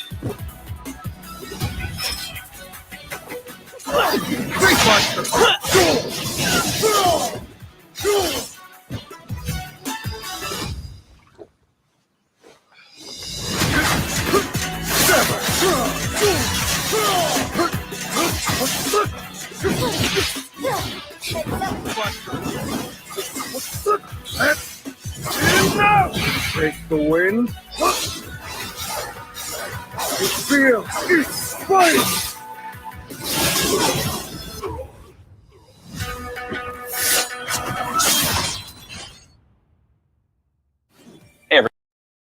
So that was Project L, Yasuo and the Unforgiven. Of course, it goes into they actually were talking about the game, and again, I just didn't want to cut that off, but it looks freaking awesome. And of course, as Joe said, this is an anime fighting game, but I mean, just to give you guys some ideas, and I mean, I'm just giving you screenshots here as I'm going through the trailer. That, I mean, that is nice. Yeah, this is the fighter coming out of Riot Studios. This is the League of Legends fighter. Oh, so this is cool. So again, I haven't heard of this. Now I'm intrigued. And at the same time, I'm amazed. Number one, how fluid it is, and I mean, it's crisp. The background, the character, the definitions of it all. I'm like, okay, I have to give this a shot. If anything for Yasuo, because he reminds me of what's his face from Samurai Showdown, and I'm not complaining about it. But Joe, any thoughts on this? I mean, I don't have too much, if any, experience with League of Legends. I'm aware there's a very popular or was popular series on Netflix I need to get around to watching. I think the only character I know about it is Vi or Vi, or she was a officer with giant mech gauntlets. That's about as much as I know, and I hope she's in the game. Other than that, I mean, I'll give it a shot as I do almost all fighting games. Yeah, I mean, it looks really, really good. Yeah, this just looks to me like Marvel or Power Rangers Battle of the Grid. Yeah, I actually had to write that one down and keep that one in my notes for later for games. Once I get past this wedding, there's so many things I want to get. So many things I want to get past this wedding. But anyway, the last show that I do have, guys, is basically called how can I call it? The Hidden Treasure of Area Zero. So, Joe, any background as we play this trailer? No. Okay, so I haven't seen this trailer, so this is gonna be interesting. So, with that the Pokemon stuff. Oh, okay, go for it. That's what you're talking about. The hidden, yes. So Tuesday we had a Pokemon Direct. We got announced 3 anime series. 2 of them were web series. One's actually about the Pokemon trading card game. In fact, the first episode dropped today. It's called Path to Beak, where it's a kid getting into the Pokemon trading card game and her journey from literally day 1 to regional champion.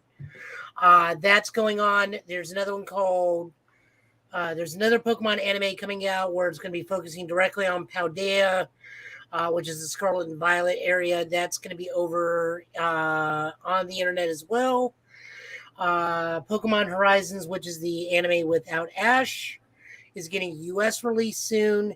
They did an update on Detective Pikachu where he drinks more coffee and still talks like, I don't know, pick a random TV detective. I was going to say, because every time I just hear Ryan Reynolds. I can't really put it past anybody but him. Yeah, I know. Even though it's not him, it sounds like I said, old television detectives. Just don't pick Angela Lansbury. Then we got updates on Pokemon Go. Scarlet and Violet Pokemon are entering. Pokemon Cafe, Pokemon Sleep, and then what we're about to look at is the DLC. The DLC trailers for Pokemon Scarlet and Violet. The first one is going to be in a pseudo-Japanese festival area. Okay. And the second one's going to be at a aquatic-based school. Okay, cool. Well, let's check the trailer out. This is the Hidden Treasure of Area Zero.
Well, that's cool. So that's actually was the trailer for the hidden area. Excuse me, the hidden area, hidden treasure of Area Zero DLC. As you can see, guys, that looks is available for purchase now. Of course, you see part one, the teal mask, which will come out Wednesday, September 13th, and part two, the indigo disc, which will be planned for a winter release later on this year. That looks pretty cool, even though I haven't played Pokemon. Oh, good Lord. I haven't played Pokemon for a very long time, but I know my son completely adores it. He actually has Pokemon Scarlet, but he definitely loves it, and I can see why. It definitely is the gift that keeps on giving. But any thoughts on that, Joe? I mean, I'll give it a shot. I mean, I'm looking forward to it. It's fun, and I actually enjoy Scarlet and Violet because, unlike most people, I'm not really hung up on frame rate when it's happening 40 feet away from me. Fair enough. But with that being said, guys, that's really all the trailers news I have. Joe, do you have anything before we move on to comics? Nah, we can just move on to comics. Okay. Well, while you're queuing that up, sir, we do want to go ahead and definitely shout out Rick's Comic City. Rick's Comic City, if you are in the Nashville area, you can definitely check them out. They actually have a few locations, guys. As you can see here, one at Lebanon Road, and also one in Clarksville. And of course, their endeavor called Locker Nerd, which could be at Fort Campbell, which is in Clarksville, Tennessee. Also, you can go to their website at rickscomiccity.com where you can buy comic books, trade covers, pull listings of that nature. But definitely check them out if you are in the Nashville area, as well as again, if you're not in the Nashville area, definitely support your local comic stores, support your local libraries. Again, these are the last places to where you'll be able to get comic books and manga and multimedia to your heart's content. And as always, Joe, I love that he got that card because I got that same card too. Read banned books. We're not getting political here, guys, but honestly, read the books they don't want you to read because there's things in there that they don't want you to know. Expand your mind. Do yourself a favor. Read banned books. You'll be better for it. So, Joe, what the kind of pull you got? What's the pull you got for us this week, sir? All right, we're starting off with Superman Annual. This is kind of a stopgap. This is going to be setting up the next bit of storylines for Superman because Night Terrors is still running over the entire line. But we're letting everyone know. This book is letting everyone know what's going in the world proper. Mm-hmm. Pretty much just Superman is fighting Toyman. Lois, who is still editor-in-chief, has pretty much sent out the entirety of the news staff, which we get a rundown of who's who and who does what. Everyone kind of just gives Lois their ideas, and Lois like, my God, you people are reporters. Everybody go do something different so you all get better experience of doing things. Except you, Jimmy, you do your normal thing. So everybody just goes out and does some stuff.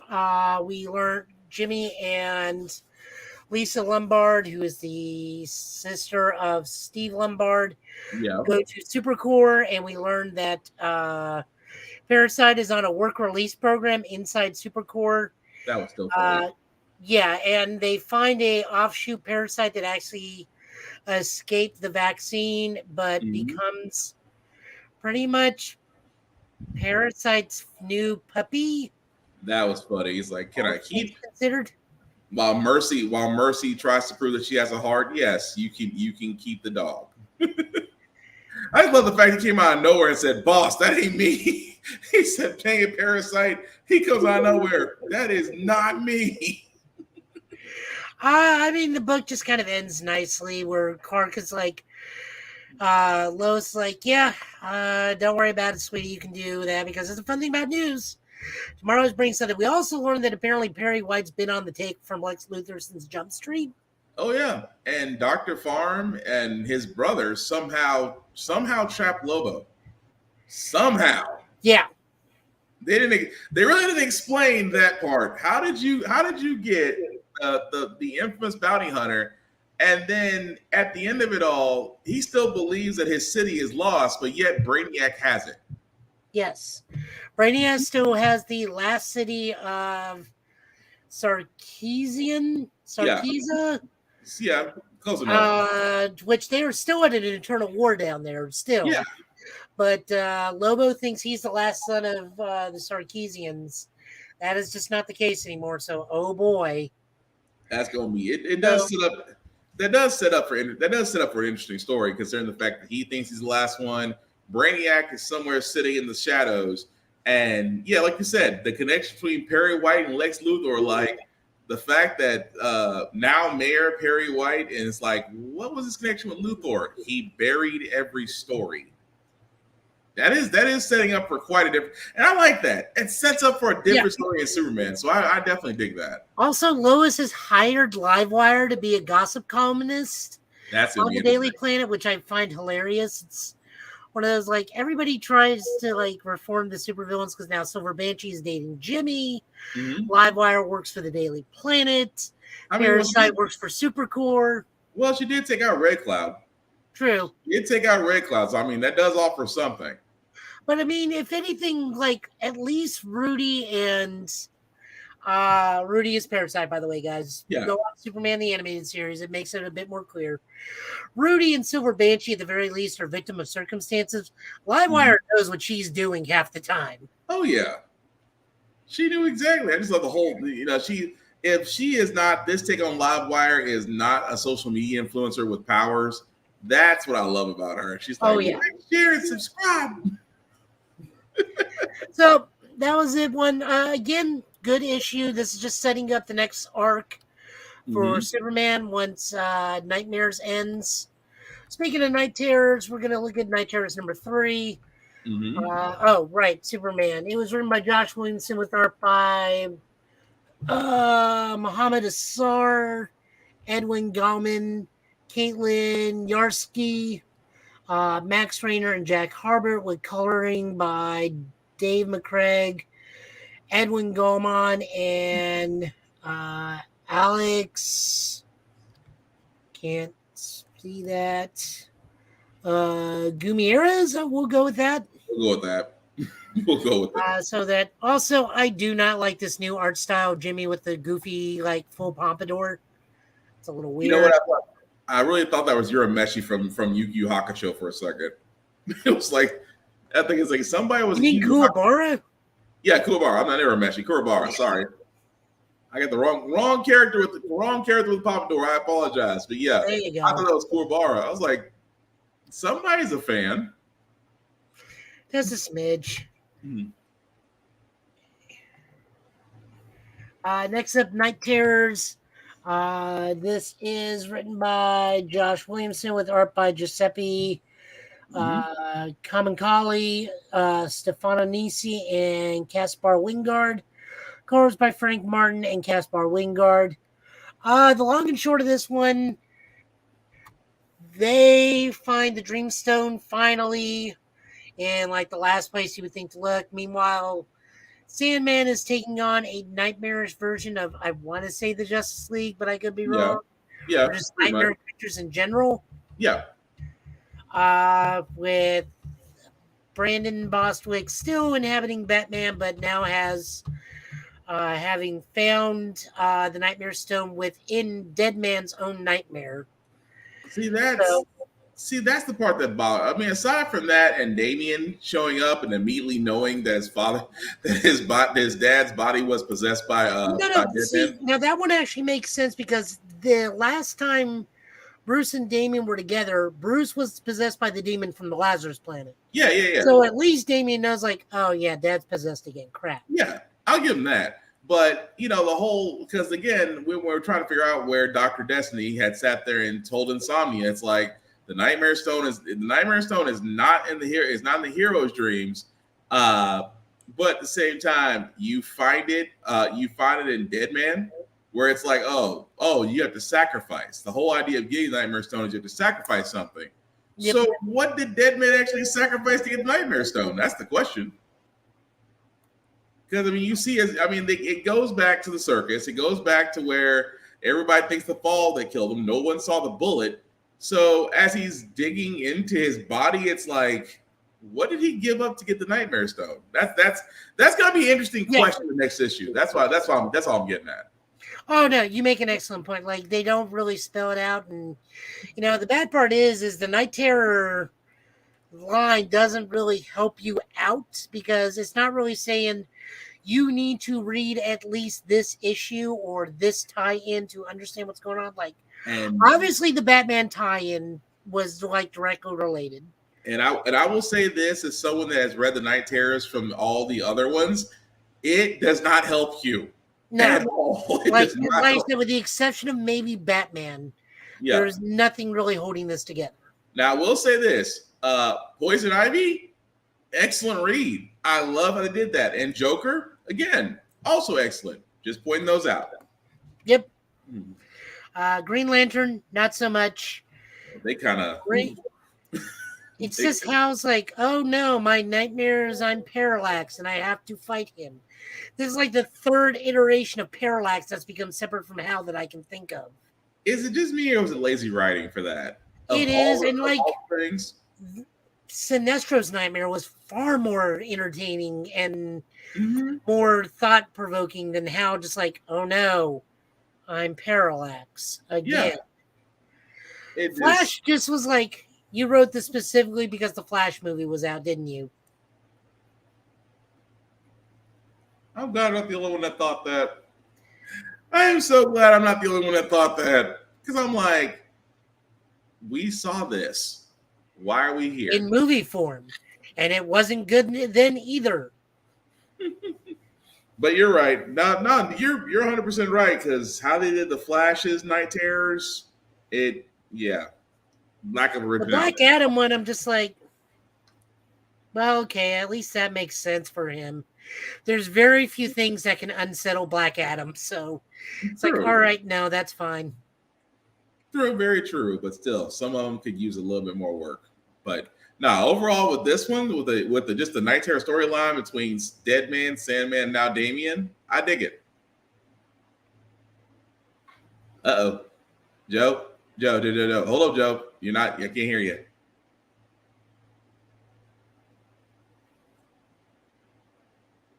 Let's see, because you're still showing mute.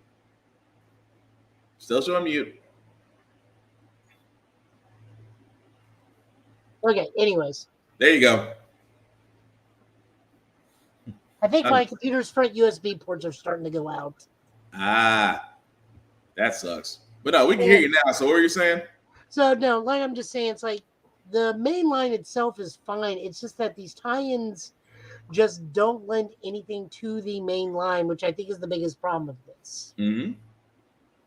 No, I mean, fair point. I mean, you would think the whole idea of each of these night terrors would lead to something, but to say that the Nightmare Stone has already been found without nothing leading to it from previous issues of different aspects of dreams, yeah, it just, excuse me, it just didn't really, it didn't really connect the way it should have. I guess, the best way I could put that. So next up is World's Finest Teen Titans. This is a fun issue, mostly because Bumblebee gets to meet Mal, and they're like immediately hit it off. And Donna has like zero chill in this one, to the point where Mal and Bumblebee just like, she is thirsty, and Mal's just like, no, she is parched. And then Donna accidentally just like outs the Bumblebee's a superhero to Mal, and she's like, yeah, I don't care. Oh yeah, that was interesting. I'm sorry, go ahead. It's just done. It's like, oh my god, I didn't mean to. And like Bumblebee just looking at it, I was like, yeah, I don't care. It's fine. He can know. It was, yeah. She just sat there and said, you know what? I don't care that he knows. He's just cute. He's cute. I mean, they are the premier married couple of DC for several different reasons. True. Even though we don't really get to like see them as much as we used to, but like when they are together, they are a very prominent couple in both the books and other media. Very true. As for everybody else, we don't get to see a whole lot of Wally. Donna just like is one of those things like everyone's like, it is fantastic that you are into everything, but you need to settle the crap down. It's like, turn it down a few notches. And also, your boyfriend, are you sure he's into everything you are? Are you absolutely sure he's into everything you are? Because Garth looks like... Garth looks tired. Garth looks tired, and not to make a pun because of who he is, but Garth looks like a fish out of water on some of these dates. Oh, yeah. My favorite is the movie of like, oh God, so bright. It was, I mean, he looked like he was just done. At the same time, it's funny how Donna just seems to want to take in everything, and it's like, which kind of does set up for the other end of the story. Yes. So the other end of the book is they have a Titans Lord where they have to go to a house, and it is a girl with meta powers who's projecting her own fears to the others, forcing them to face their own fears. This is nothing new. This is actually, she honestly has straight up Danny Moonstar's powers. It's just, she's a meta, so she doesn't know how to control it. We actually had a very interesting discussion today about that over in Urban Anime Lounge, because we were looking at Spider-Man, Ultimate Spider-Man, just like telling and cursing out the Ultimate X-Men, and everybody's like, nope, he wasn't being racist, and he doesn't hate mutants. The Ultimate X-Men just screwed with him really badly, and he wanted to let them know. Yeah. And then we got into a discussion, it's like, if they were called anything but mutants, do you think they'd have more respect? It's like, well, I mean, honestly, DC just uses the word meta as a catch-all, and no one bats an eye. Pretty much. But it's also, you also got to think about it, if DC, not a lot of people are just born with their powers. A lot of almost, and I'm just tossing a random number out there, but I would say 70% of the DC universe has had their powers given to them. Yeah. Rather than being born with them, because like technically, like the closest thing to a mutant, I guess you can get is anybody from Atlantis. Because they were Atlantean, but even then they're called Atlanteans, like how Clark is called a Kryptonian. No one's actually born with a power in the DC universe. Yeah, fair assessment. So, like, we were discussing, like, if Marvel used a different term other than mutant, would they not be hated as much? Like, possibly? Yeah. I mean, we had the word enhanced for 10 years, so... I mean, even that garners not as much hate as the word mutant, but then again, we're just now getting used to saying the word mutant in the MCU, so who's that saying could go differently? But anyways, no, good issue. Next issue looks to be even more hilarious because they end with everybody getting invited to Titans Con. Yeah. Which I love that everybody's like, fantastic, except for Robin, who's like, what the hell? Very much. Robin was like, I'm sorry, Batnark. Pretty much. That was interesting. So this is written by Mark Waid with art by Manuela Lapacino, with Jordi Belair doing colors. Yay, Jordi Belair doing more work.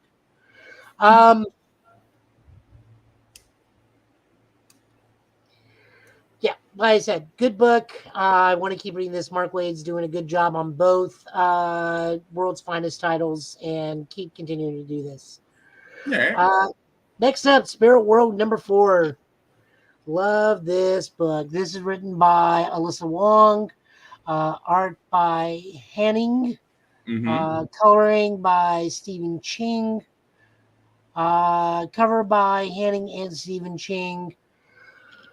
They are just pretty much facing the demons of the Netherworld, who is now pretty much just become the Blob. And Xanth and Batgirl and John Constantine are trying to get out of the world because John and Cassandra are not exactly supposed to be there. Yeah, and a lot of people. Demon World shenanigans take over. Yeah, a lot of people don't do well in the world of the dead. Nope.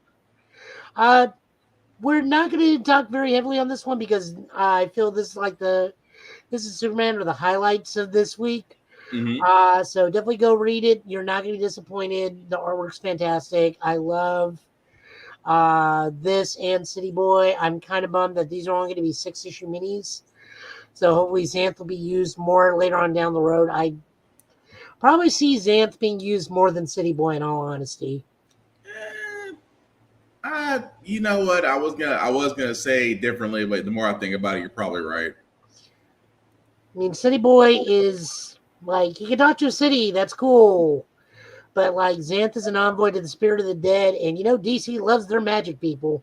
That's what I was gonna say. The more I thought about that, I was like, you know what? You are probably right, because I want City Boy to succeed, but at the same time, I'm just like, yeah, I could see that. I could see them going more with Spirit World and City Boy. The other problem I have with City Boy is the issue 3 came out a week ago, and it felt like the whole book wrapped up there. Yeah. And even though it goes like, next issue, going to Gotham, it's like, yeah, but why? You've solved the majority of your problems this issue. Pretty much. Meanwhile, Xanth is still going, and like, we get to see the Fox Demon go full Fox Demon and other things going on, and we get to learn that, hey, we got to go to the Imperial Jade Palace of the Netherrealm. It's like, hooray, more Chinese mythology. Yeah, that's going to be interesting. But again, I can't really say anymore because, again, I'll be spoiling it. But no, yeah. I like it. Go read it. Next up, Star Wars. We're looking at this because we both enjoyed Dark Droids, and this is the second book of Dark Droids. As this shows, this is Lando Calrissian versus Lobot, because the Alliance is just as infected as the Empire, y'all. So, yep. C-3PO may not be that much of a threat in the grand scheme of things, but Lobot's a threat. Lobot's different. I'm sorry. That was really also, we get to see both Billy D. Williams and Donald Glover in this book. Yeah. So this is kind of a past and present because like Lando beats Lobot, but also severely regrets, so we get a flashback on how everybody met and whatnot. But Lobot is still infected, and we see some other droids slowly getting infected, and that little Imperial mouse droid no one's paying attention to is just kind of hanging around doing small, tiny, nefarious things, kind of like my cat.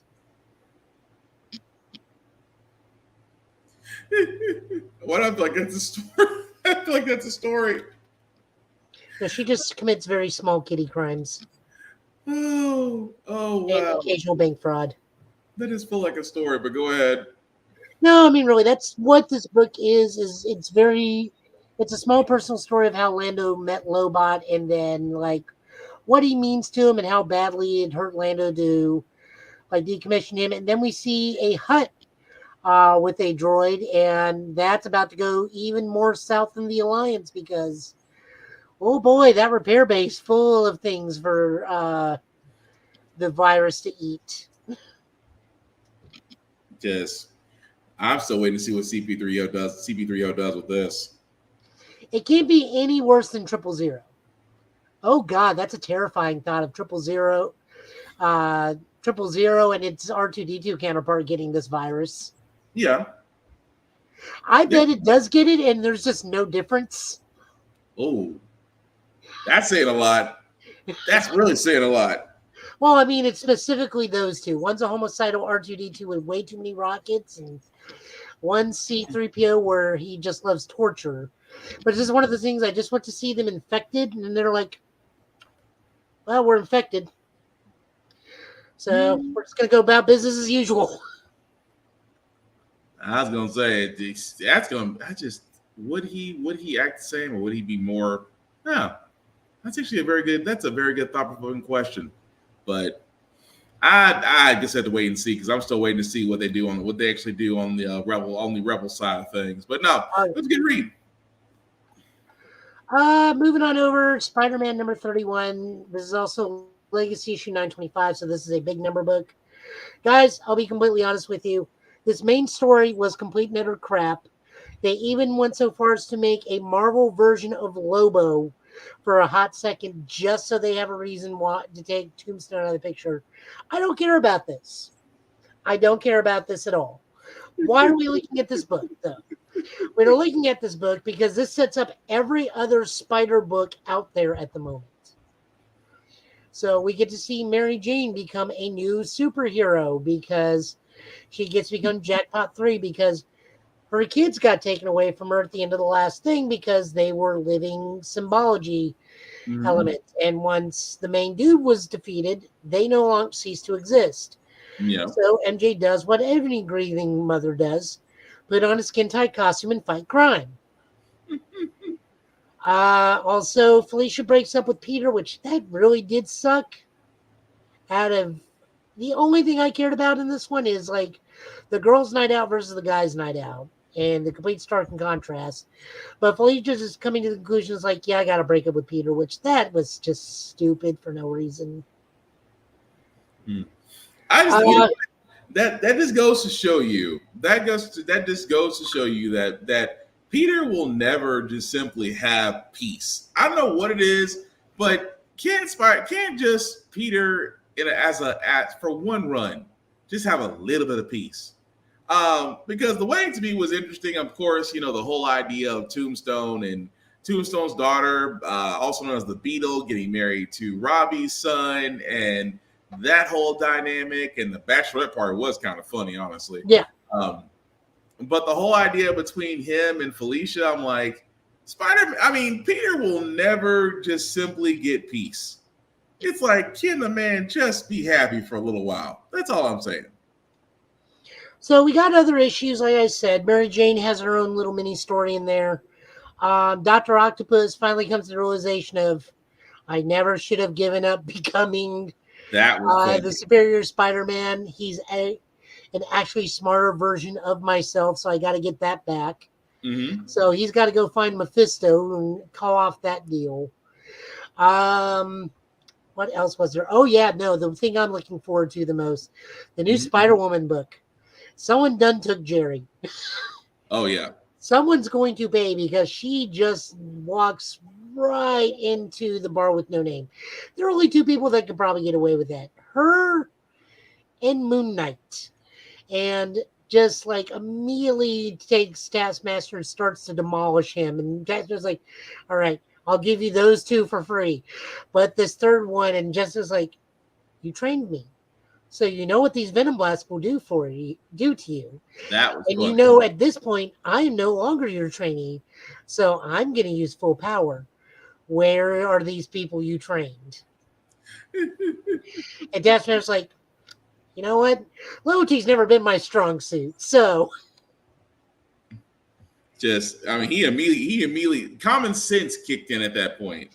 See, I mean, that's what I like about Taskmaster. Why he's probably one of my favorite villains is because is he a despicable scoundrel? Yes, but does he have any moral code? To a degree, yes. Yeah. He's got to a degree.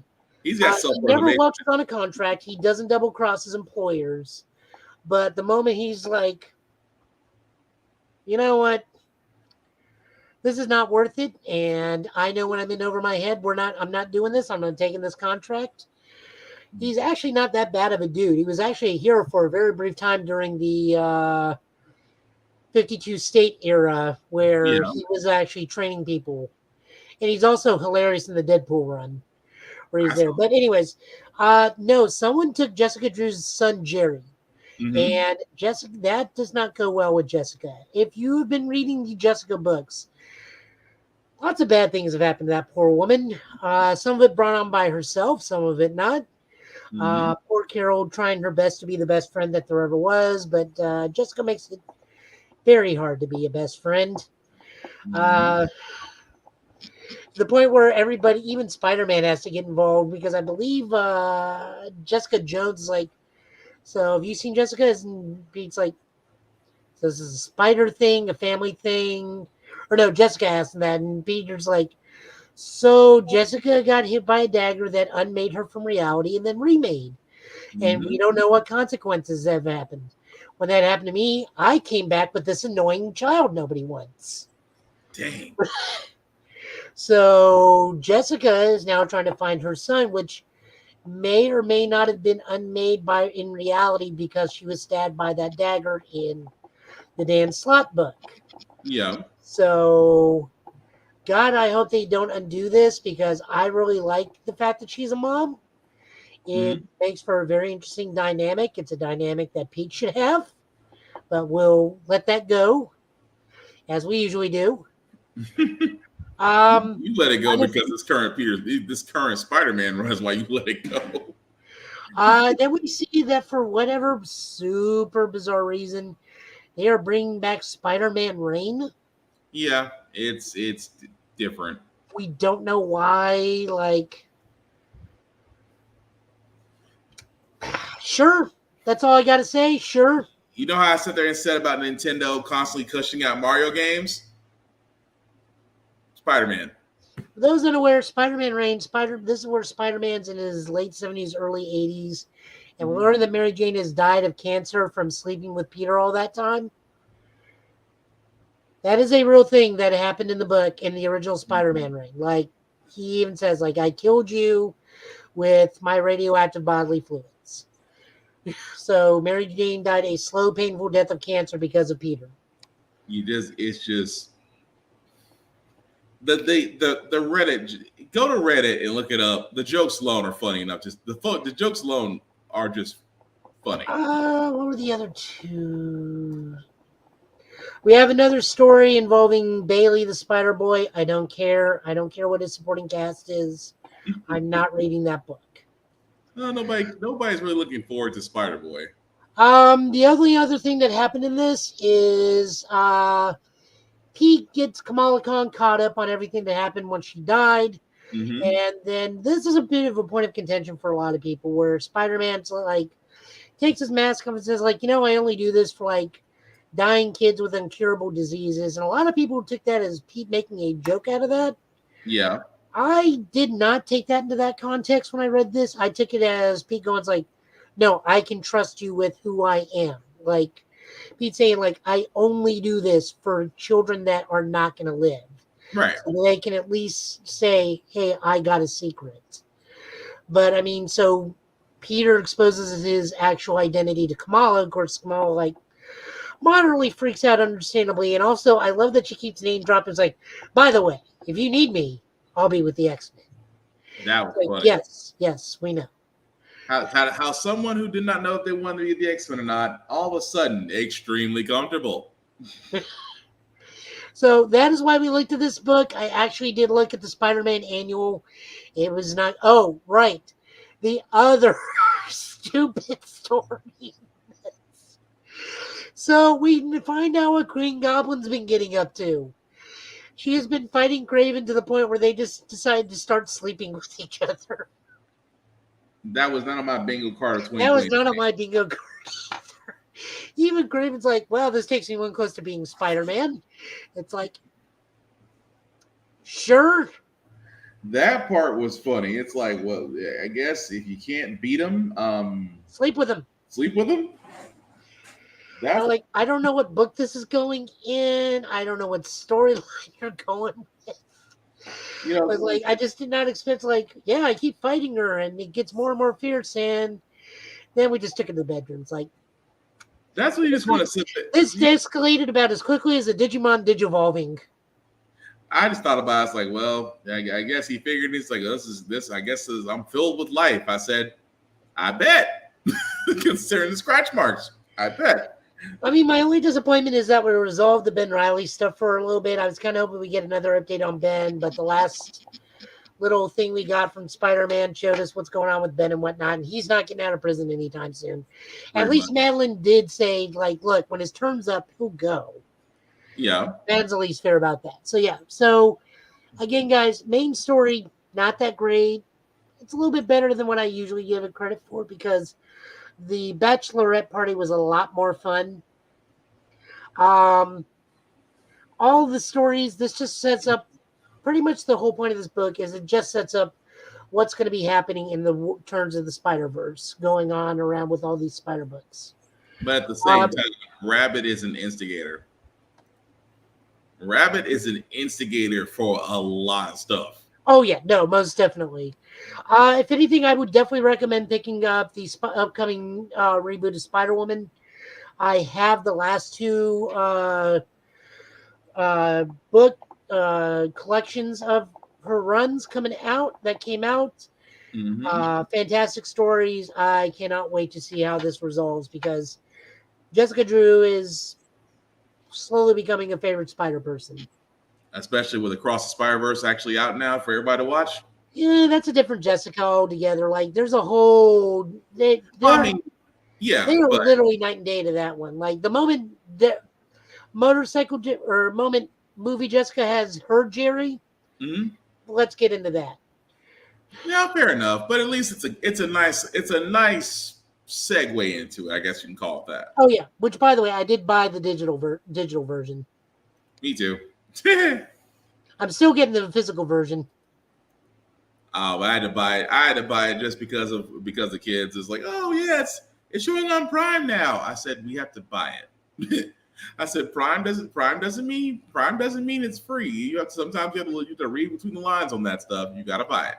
But for the same old adage, $20 is $20. That is also true. Moving on over, we have Children of the Vault. This is the start, continuing the Fall of X. This is written by Dennis Camp with art by Luca Marcelli and colors by Carlos Lopez. So the long and short of this is, boards remember that the Children of the Vault, that with Krakoa falling, the Vault's going to go down, and all those next generation mutants that can easily overpower and wipe out all of standard mutant kind is going to be let out. They wake up, and they're like, so we are going to kill all of mutant kind for them doing this to us. And then they have their one person who's like, yeah, all the mutants are gone, and we have no viable targets. Right. What do we do? It's like, well, we will bide our time and help humanity under the gut. We will screw humanity over while biding our time as masquerading as its new saviors. Because they don't know that we're mutants.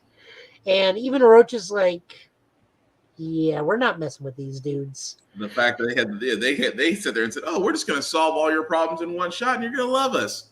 And Orcus is like, we just literally got finished with one group. And these are more powerful than the last ones. It's like, yeah, let's just let it ride. Let it ride. Let this one ride out. So this book is now what's going on with Cable, who is now old Cable, which is super weird because Orchis did not capture old Cable. They captured Kid Cable. So don't write old Cable was up on Mars. However, that's where he was. However, new Cable seemed to be attached to his arm a little bit. Yes. We also get to see this is what they're deciding to do with Bishop. I'm okay with that. Mm-hmm. We learned that already the children of the vault have implanted nearly all of humanity some sort of virus in their brains. Cable did not get it because Cable doesn't really believe in social media. So he doesn't really give a crap. I also like the fact that there is a one-off joke where someone recognizes Cable for a hot second and Cable makes him think he's Josh Brolin. That was funny. He's like, I can't believe I met Josh Brolin. Thank you, Mr. Brolin. I was like, well played, Cable. Well played.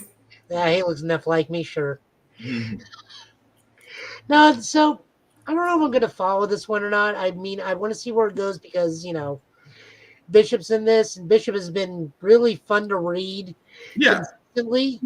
It's just, it's one of those things like, there's so many other things happening with Fall of X. On different freaking levels. Jesus.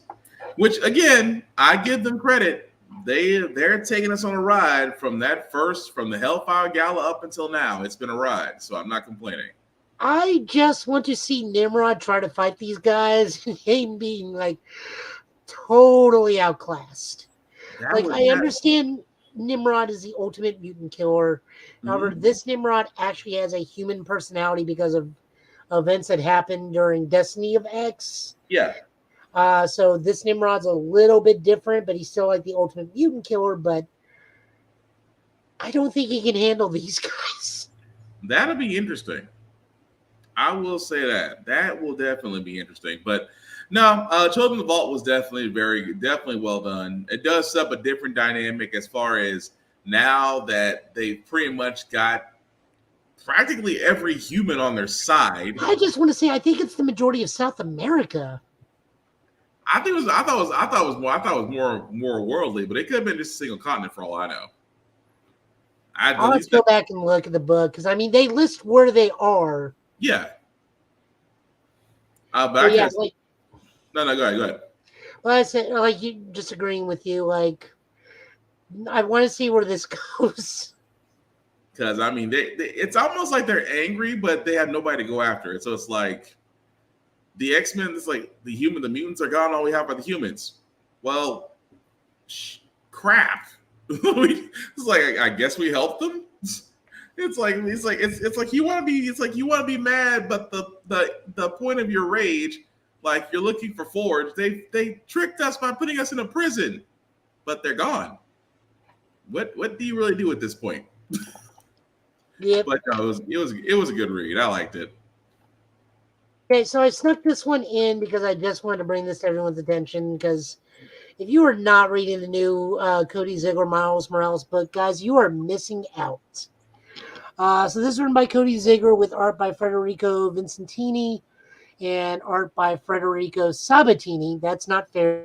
You cannot have two people with that first name and those close to last names. So, guys, let me just put it this way. Miles has been fighting for his life since the moment Cody Ziegler put it out to the point where Miles is getting ready to have a nervous breakdown. Everybody's trying to talk to him, and he is his girlfriend, Starling, Genki, his parents have all been put in terrible danger. Mm-hmm. He just got finished and nearly died fighting a version of the video game version of the Tinkerer called somebody completely different, but it was definitely her. The cops are on him because he's still technically a younger superhero, and even though Luke Cage is currently the mayor, the legislation of superheroes doing work is still in effect from the Kingpin era. So Luke is still yet to dismantle that, but again, that government does not work that way. Yeah. So the cops are on his thing, and Miles is just now fighting Roger Kingsley, the Hobgoblin, and this poor boy. I just feel so bad for him just because he is just hanging on by a hope and a prayer and spitting bubble gum at this point. Mm-hmm. The point where at the end of this issue, he is like broken down into tears and crying and trying to like tell Starling everything that's wrong, but he doesn't get the time to because something else now he needs to like keep going. And it's just one of those like, Cody Ziegler is trying to break this poor boy and just build him up from the ground up, and I am here for it. I will say it once. I will say it again. Whenever it comes to a Spider-Man character, its instant tragedy and difficulty level is at an all-time high. I think it's more so than Miles because I don't even think Peter's been strung out this much. I don't know. It's starting to be neck and neck at this point. Well, I mean, he just fought the Tinkerer, who nearly killed him, his mother, his dad, Genki, and Starling. Then immediately fights the Scorpion, who he nearly dies from that fight, to the whole Carnage event. And then as soon as that ends, it's back. It's fighting Hobgoblin as soon as Carnage is out of sight. Yeah, he gets no downtime in this book. But still, I have to go back. I have to go back and go read part. I have to go back and go read. I don't really remember part one and part one from Spun Out, so I definitely have to go back and read it. Yeah, definitely. Like I said, go give this a read. I always snuck it in because like it's just. It even says here after traumatic encounters with supervillains like that's what his name, Rabble. That was the version of the Tinkerer. Yeah. Miles has stressed himself out to the point where his spider sense is in constant overload. And it's not working because of how stressed he is. Because all it senses is the danger internally from Miles going nonstop. So it's almost like he's defective. Yes. Okay. Yeah. So guys, go out, read this book. This is what Spider-Man should be. I mean, not the mental breakdown part. I mean, the good book part. I mean, Spider-Man is always one step from mental breakdown. It's not exactly too far off. Look, at least Blue Beetle knows when to have a mental breakdown. It's the second Sunday of every month. Yeah. He said so himself enough himself. Okay, finale of the night, Immortal X-Men number 14. Honest to God, I thought this book was done at 13. Apparently, we are not done.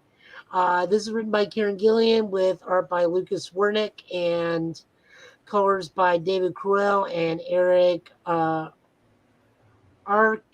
We'll go with that. Oh, so many stories to tell in this one, and it's all hilarious. So Charles needs a shave as he is just like on the coast of Krakoa, just like everything is screwed. I screwed everything up. Everything is miserable. Everything is miserable. We smash cut over to Sebastian Shaw, who apparently takes the mutant cure and is no longer a mutant. Yeah. And then realizes that the deal he made was for Krakoa. So he owns the island. He does not own any of the subsidiaries or capital that Krakoa amassed. Pretty much. I also love that he has a new Tessa, and the new girl's like, well, my name's not Tessa. And it's like, for what I'm paying you, your name's going to be Tessa. I also like that she's like very fearful of him. It's like, are you expecting me to throw you out a window? I'm a businessman, not a supervillain. Although I love he went back to Mother Righteous, was like, you didn't make a deal with a businessman, you made a deal with a sorceress, and you got what you wanted. Although, like, I'm sorry, go ahead. I just love it where it's like you made a deal with a sorceress, a storyteller, a spell spinner. I give you what you want, just not the way you want it. She monkey pawed you. So it's like, congratulations. You got what you wanted, but not really what you wanted. But the crazy part about it was it kind of goes back to the Invincible Iron Man, where we see Tony kind of saving Emma Frost, but Emma and Fisk signing something. And we see the culmination of that, where now we find out that Wilson Fisk is the new White King of the Hellfire Club. Honestly, I'm kind of surprised that hadn't happened sooner. Yeah, I'm surprised too. But aside from the fact of that happening and revoking Sebastian Shaw's membership and kicking him out at the same time, that was interesting. So good. Emma had the ultimate in his head moment. Like, where are you? Oh, I'm safe. I just wanted to talk to you, let you know how it feels. How does it feel to not be the smartest person in the room? He's like, you could have had all the riches that you wanted. Now you have sense. I was like, damn. But what does Sebastian Shaw do? Wait, I have Krakoa. I have an island that I can mine the crap out of. Get operations going immediately. If that is not a smile, is that not a frown turned upside down moment, and then gets mad when nothing has happened? I mean, he even Celine go there, and they're with some of Orch's guys. And it's like, there are monsters on this. I was like, there are no monsters. There are only mutants, and they're not there anymore. It's the same thing. Mm-hmm. And Celine just like, why are we working with these racist idiots? And of course, as soon as they land on the island, Charles just immediately scares them off with monsters.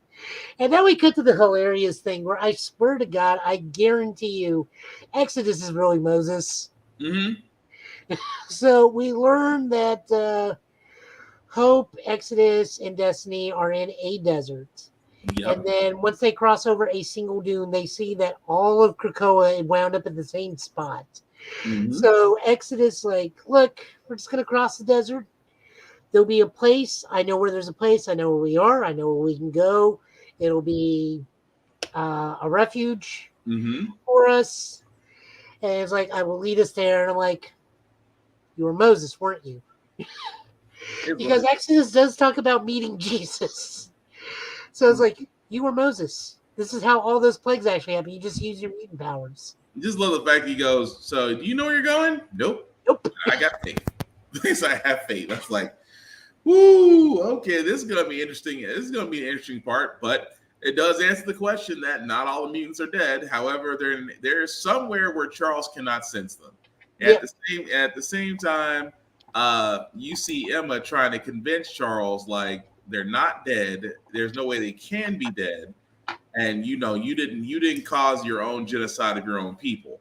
So it's interesting that Charles is kind of staying on the island and defending it, but it's like you're kind of it's almost like that self-imposed exile. So I get that, but no, it's Emma being her wonderful self in this thing. I love that thing with Sebastian. I was like, oh honey, you played the short trade. You can go for the long one, and I did it for the children. That's just it. That's just damn.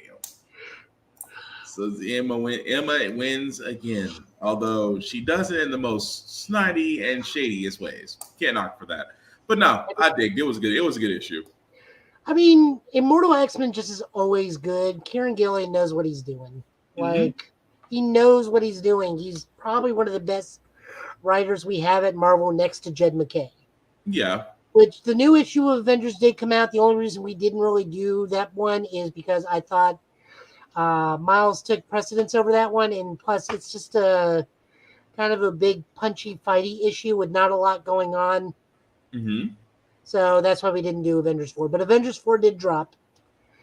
And then Spider-Man Annual came out, and that like tied into Contest of Chaos, which I bet would be fantastic tie-in had Agatha Harkness come out on time. But that's the strike has again, when you don't pay writers and actors, this is what happens. Everything gets pushed back. And that's pretty much it on comics for this week. Okay. Well, as we're wrapping up, Joe, anything you want to let people know what you're up to coming up? At some point I'll hop back on Street Fighter. I'm just taking a small break right now.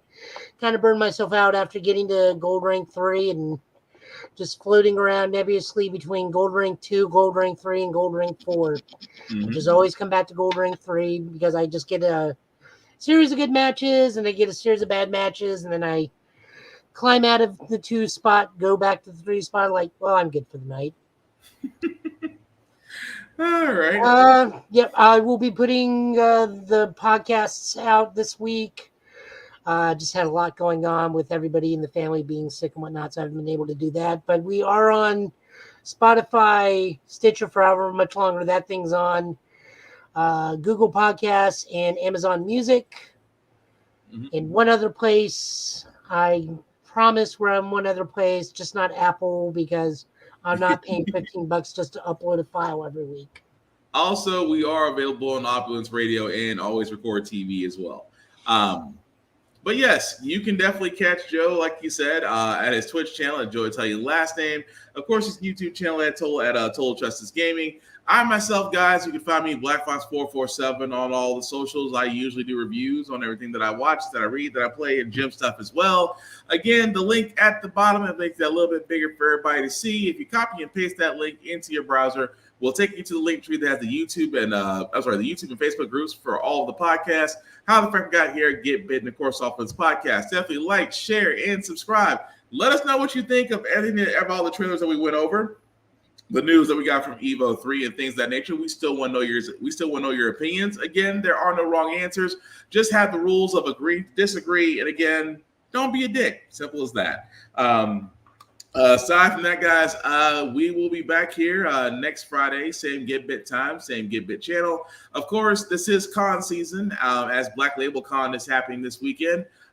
So again, the con rules that I love to go over, because again, this is things that people need to know. Rule number 1, respect all the cosplayers at all times. Treat them the same way you want to be treated. It takes a lot of bravery for someone to put on their fandom, to go out there in a room full of strangers and not be treated anything except like a decent person.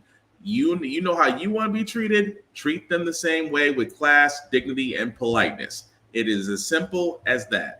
Rule number 2, soap and water are still available. Soap, water, and deodorant. And I would say cologne, but I think some of y'all kind of go a little too over on it. So let's just stick with soap and water. Soap, water, and deodorant. Again, these are cons where, number 1, you could have space that you could pull a truck through. At the same time, it could be elbows to everybody.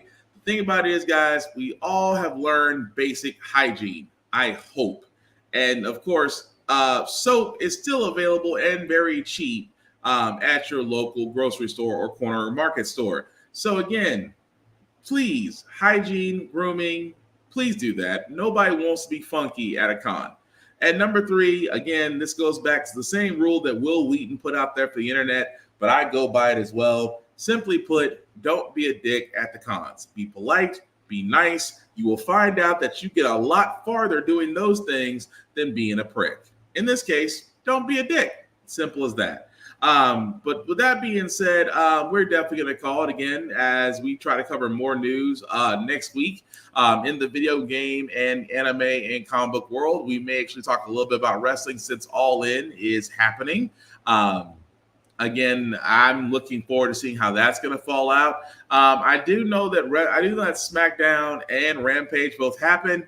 I believe something happened on SmackDown. We will cover it next week to see what's going on from there. Like I said, we're not going to be doing a lot in the way of movie and television news because, again, we do stand with the actors and the writers and now the VFX and graphics artists. Pay these people. It's that freaking simple. That being said, guys, me and Joey, last word, sir, before we call it a night. You're muted, sir.